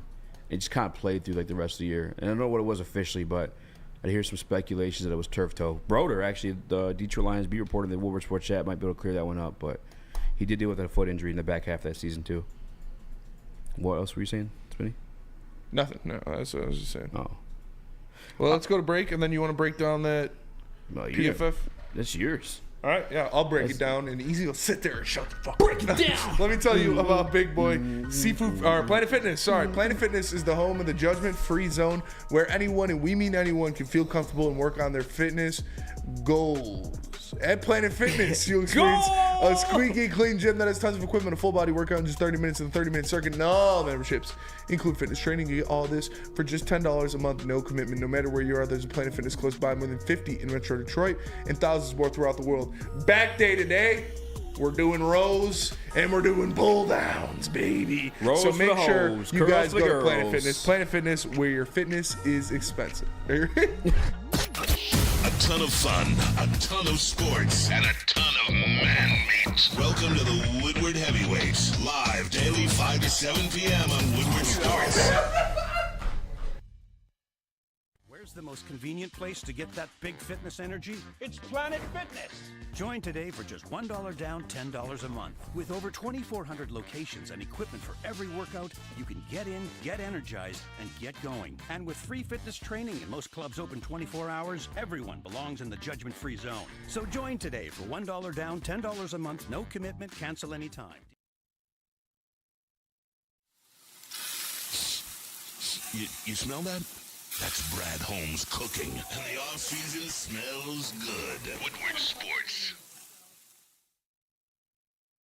Wake Up Woodward. Woodward Sports has a new morning show. Start your day with Wake Up Woodward, Monday through Friday, 8 to 10 a.m., live on Woodward Sports. Join Kool-Aid, Flannel Sam, Broder, JB, and KG every morning as they cover all of Detroit sports. Sports talk, banter, and live fan interaction, all on Detroit's #1 sports network, Woodward Sports. .com. .com. We gotta update the website, by the way, too. I googled our names. The first drop down, which can't be me. No, actually, no, it was.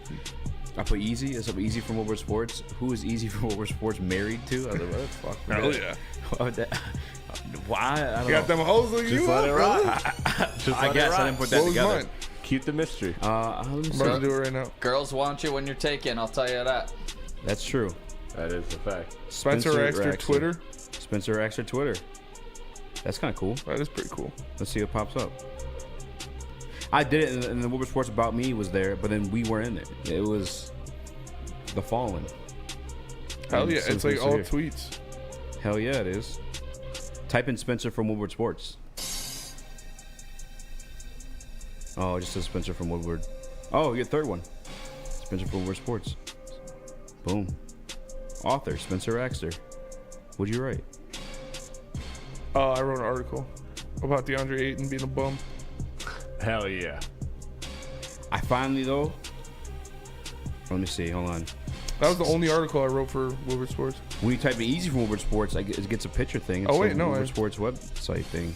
But I want my own. I wrote a ton of articles for State News. But Lions talk, we're going to keep it going because you guys are loving it. PFF, shout out to Trevor Sikkema for having him on. He does a great job breaking down the draft and the prospects. You guys missed that rewind at the beginning of the show. Yeah, if you missed Trevor Sikkema, rewind. He was the first segment. It was a great talk.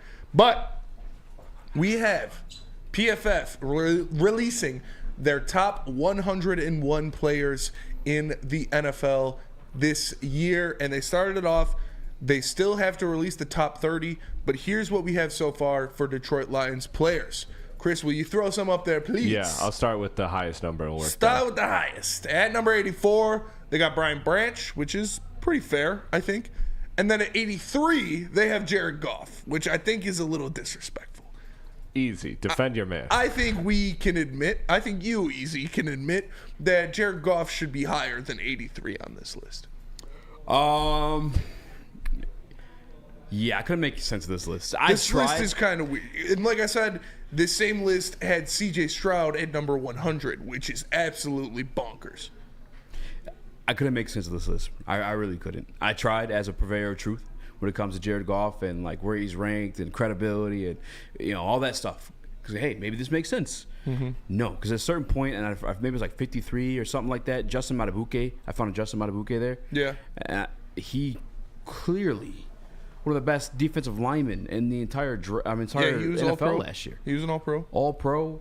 He had I forgot who was ahead of him, but they had less pressures. DeMarcus Lawrence. Yes, that's what it was. I texted you. That's right. DeMarcus Lawrence was ranked ahead of Justin Matabuke. However, Justin Matabuke with more pressures, more sacks than DeMarcus Lawrence. Like the list didn't make sense. And then I scrolled up to see who was the author. It's the same person who always writes these things that never make sense. Sam Monsoon. It's the bald guy who's not even American. He's from Ireland. I'm not trying to go that route. Cancel.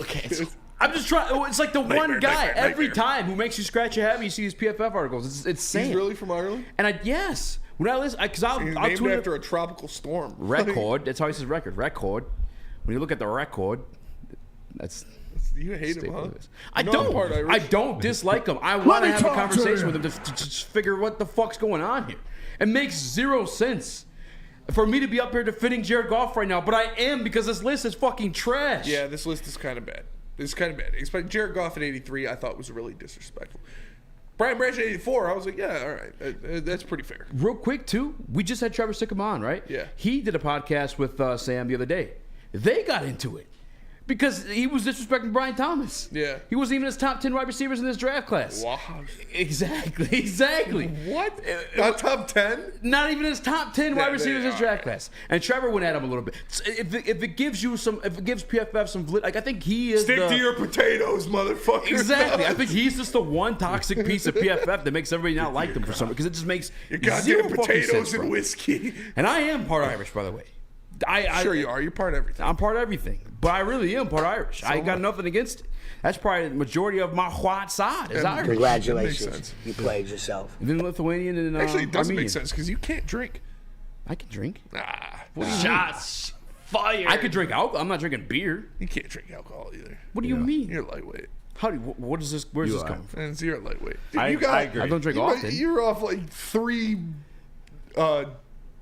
what were they called? Yeah. I took my authorized pills that day. But okay, let's move on to the next guys. The next Lions that were on this list. Did you show the other guy? We're about to. Okay, cool. Yeah. All right, my bad. And the next Lion on this list is dun dun dun. Sam Laporta at 79. Sammy Lapot's one ahead of James Conner. 79, I do think that's kind of low. I see Nick mean mugging, and would you like to speak on this one, Nick?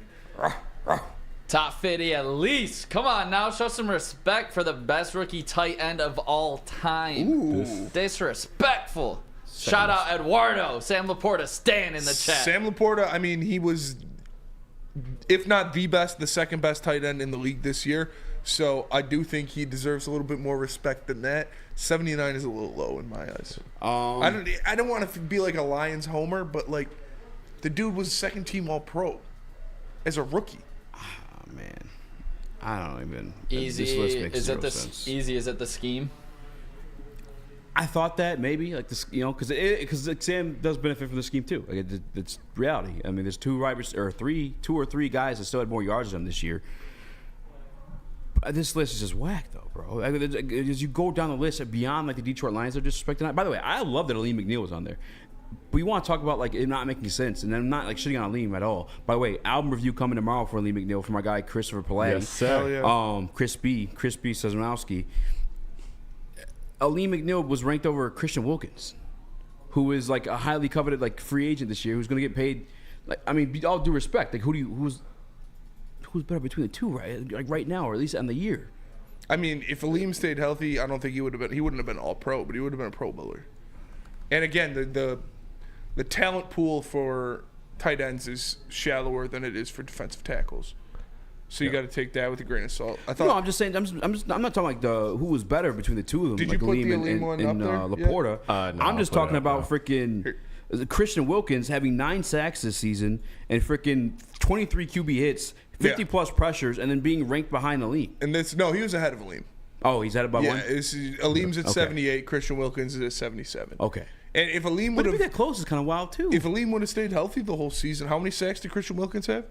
9. Yeah, Aleem would have been right there. He would have had 9 or 10 sacks if he would have stayed healthy all year. Aleem 5 sacks this season, 10 QB hits. Yeah, and he only missed what 3-4 games? 5 games, I think. Was it 5? No. Well, yeah, 4 games. 4 games, yeah. So he would have been around 8 sacks. I love Aleem.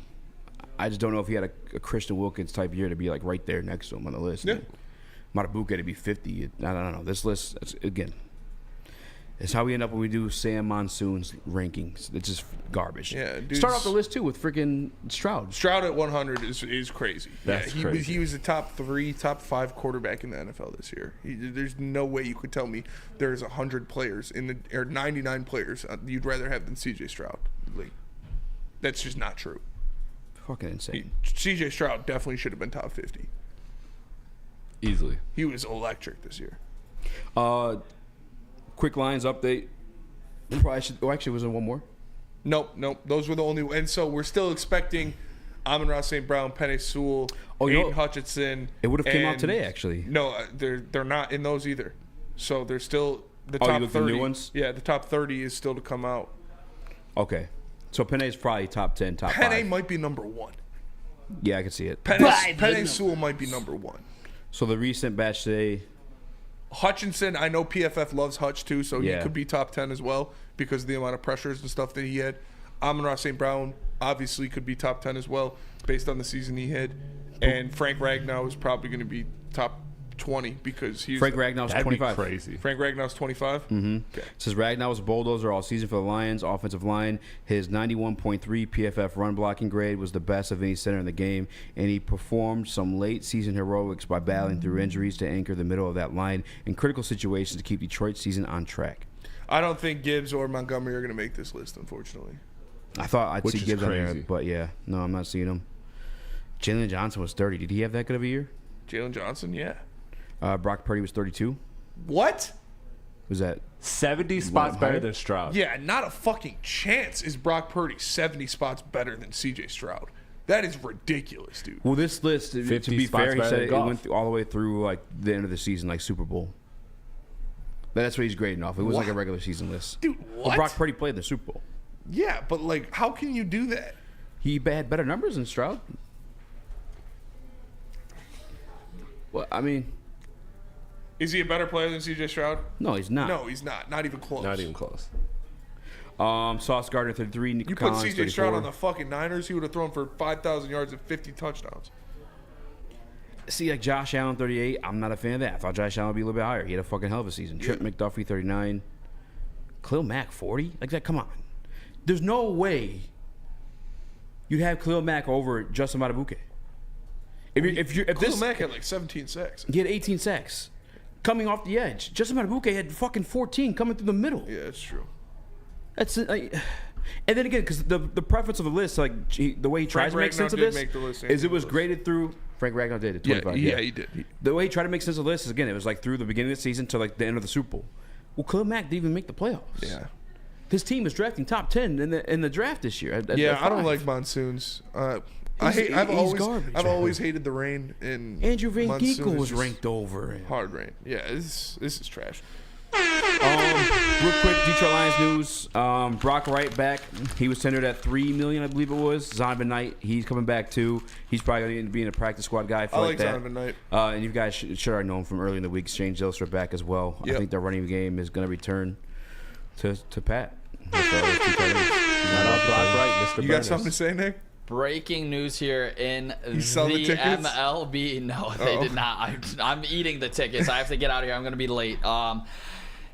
This is from Evan Petzold. In Tampa, Javier Baez gets his first hit of spring training. It's a single. It's a single to center field off an elevated 94-mile-per-hour fastball. Javi Baez with his first of very few hits this season. El Mago is back, baby. Let me tell you about Big Boy. Seafood Fest is back at B-Boy. Big Boy, catch it while you can. Dive into fish and chips. Their new, we're tight. I call them B-Boy. Dive into their fish and chips. Their new Parmesan crusted cod, perfectly fried clam strip platter, and delicious fish sandwich. A Big Boy must try the new mango iced tea, the ultimate compliment to their popcorn shrimp, shrimp Alfredo, or shrimp stir fry. Every day is a fish fry at Big Boy. And don't forget the all-you-can-eat fish buffet on Fridays. Big Boy. Make sure you go check it out.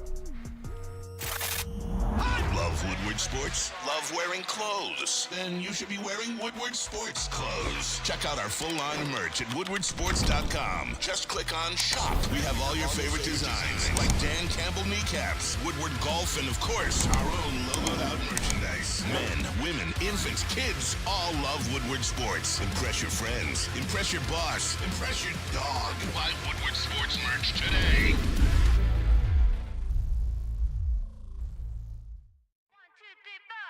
Feel alive during Feldman Chevrolet's biggest New Year's sales event ever. Get the best prices on our huge selection of award-winning Chevrolets. Like this 2024 Equinox for $188 per month. Or this 2024 Silverado for $268 per month. It's the New Year's sales event going on now at Feldman Chevrolet, Michigan's #1 Chevy dealer. We don't like to brag that we are the toughest sports network in Detroit, but we do have a guy named Darren McCarty on our side. Woodward Sports.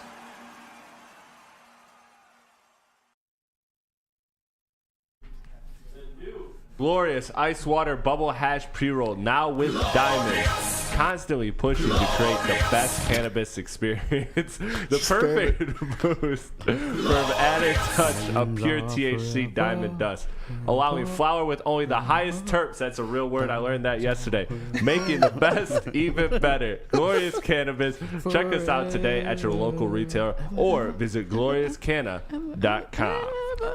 All right, if I miss this, the Pistons are going to win.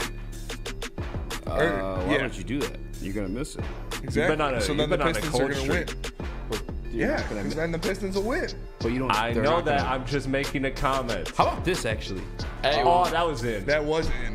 I'm out of here. Spenny hit it. Spenny hit it. I'm out. There's a guy, Marco or something. He's with the Better Company. DeMarco Murray? No. It's like Marco something. He does bets. You know Marco Casper? He makes $100,000 parlays. Trent? Booking with Trent? Could never be. Oh, shout out David Perron. Oh, yeah. So was it plus 4 what? Plus 420. Oh, yeah, nice. You're right. We got to cook it up. You ready to cook it up, Nick? Shout out Chris. We actually remained cooking plus 130, I believe it was. Chris, you ready to put it out there with your free bet? Crispy bacon. Yeah. So my I kept it simple. Keep it simple, stupid. It was a free bet. So I put Kate Cunningham for 20 points, Kate Cunningham for 5 assists, Ivy for 3 assists. That's it. Chris, I'm gonna send you something in Slack. Okay, cool, 100%. Kate Cunningham 5 assists. I heard you. Someone else 3 assists. What was it? Just Jaden Ivey. These last 3 minutes. I'm sorry, bro. I was getting a picture. What was this? This is what I'm missing. Nick, did you end up tailing that with? Yeah, I did. All right, shout out. Once again, it was Kate Cunningham 20 points, Kate Cunningham 5 assists, and Ivy 3 assists. Where's that? Grab that picture from Slack. Lock if you can. I 100% you there for sure. I know. This game starts at 7:10, so actually I do got to get this in right now. Oh, geez. They're playing the Nets. How are the Nets defensively? Ass. Ballers. Yeah, not good. You said ballers. Everyone else said ass. Yeah, I'm just fucking around. The Nets are messing around. The Nets are openly tanking. Yeah. K20, Ivy 10. Who are they tanking for? There's no one in this draft. This is so depressing. Cade 6 assists. Last year there was Wemby. Yeah. During double-doubles, like -110 or something. Oh, I love. I feed my family off during double-doubles. Disrespect on his lines is crazy. Side note: this NBA draft, the comps are horrible. Like players in the top 5 are being compared to like just not what a normal top 5 would be. Like normally your top 5, you're like, okay, this all-star or that all-star or whatever. Alex Sar's comp is Jaren Jackson Jr. though. That's pretty good. Which that shouldn't be a number 1 pick in the draft though. But I mean, I like if you that. redid that draft, who was in that draft? I'll look it up. Jaden Ivey 10 points. Give me a list of the top 20 people in that draft. Mikal Bridges 20 points. Okay. You know me, I'm good with lists. 2 threes for Simon Fontecchio. 2 threes for Cade Cunningham. 1 3 for Stu? Nah, fuck that. Fuck that. Yeah, fuck that. Stu be sparking. 4 boards for Stu. I wouldn't trust Stu at all, dude, honestly. Doing 4 boards for Stu. Ugh, that's 6 boards for Sore. Guarantee it. 10 boards for Duren. Hey, we've been hitting these, by the way. This was, speaking of Bagley. This is the Bagley draft. Yeah, this is 8. Well, then Luka's definitely going first. 6 assists, Cade. That's something I'm kind of nervous about. What do you guys think, Chet?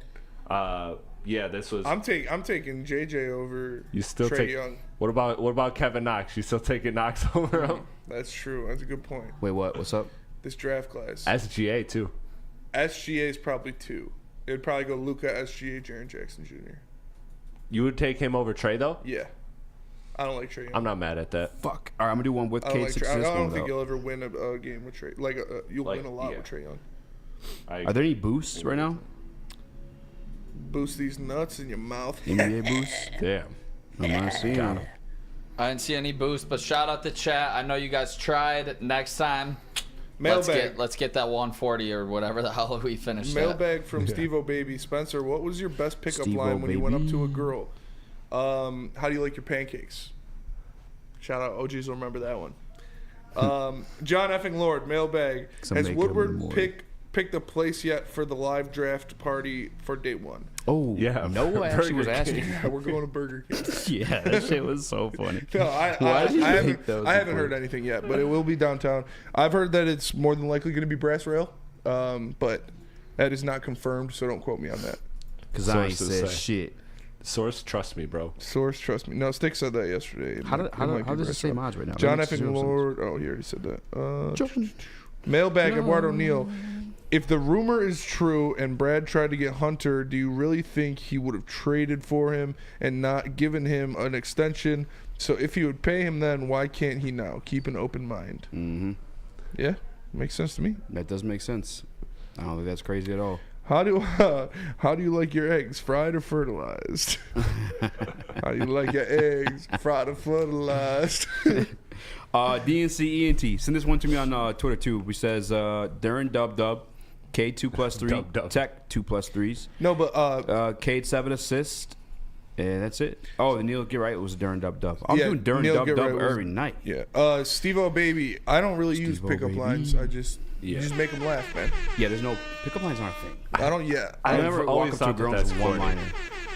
Who they attracted with that line? What's your name? What's your son? What, man? Jesus Christ. The tickets have officially sold. Let's go. I received $28. Fucking banging that airborne. I received $28.80 for 2 lower bowl tickets, row 13, $28.80 total. Yikes. So that's basically what I pay for one ticket. Tomorrow. Shout out the Pistons. Count that baby in the foul, George. Mailbag from Detroit Supremacy. Eazy. Why is he blocked? You were lying on his name, I believe. Yeah, lying on my name. And then when I blocked him, I think it made him unfollow me automatically. He never followed back, but still talk shit. So I was like, oh, fuck it. If he's going to talk shit, not follow. You blocked him twice? Yeah. Oh, dude. Well, I unblocked him once I won the bet. Man. He didn't go to MSU. I think he did. Yeah, You didn't know this, man. He's a Spartan dog. You He's cool in fucking my love books. this guy. He's funny. Have you guys seen Not a picture of Supremacy? No. No. Me neither. He just loves or him. Anakin. Yeah, Anakin's definitely a cop. Yeah. But that'll do it No, for us no, today. no. What? Russell Brown tomorrow. Oh, okay. And Cody Brundage. UFC fighter Cody Brundage fighting Bo Nickel. And we're drinking. Oh, But yes. that'll do it for us today. Appreciate y'all tapping into the Woodward Heavyweights live. If you want to fund the drinks tomorrow. On Woodward Sports, yeah. Send it to me if you want to fund the drinks. Yes, At Venmo yes. and SpendMoreX. For Eazy, for Nick, for At Chris, hashtag me I'm 31. Spencer. We're the Heavyweights. We'll catch you guys tomorrow. Peace. Appreciate you watching. Shout out Trevor Sikkema. And we'll see you guys tomorrow. Peace. Yeah, because you've been blocked 2 months.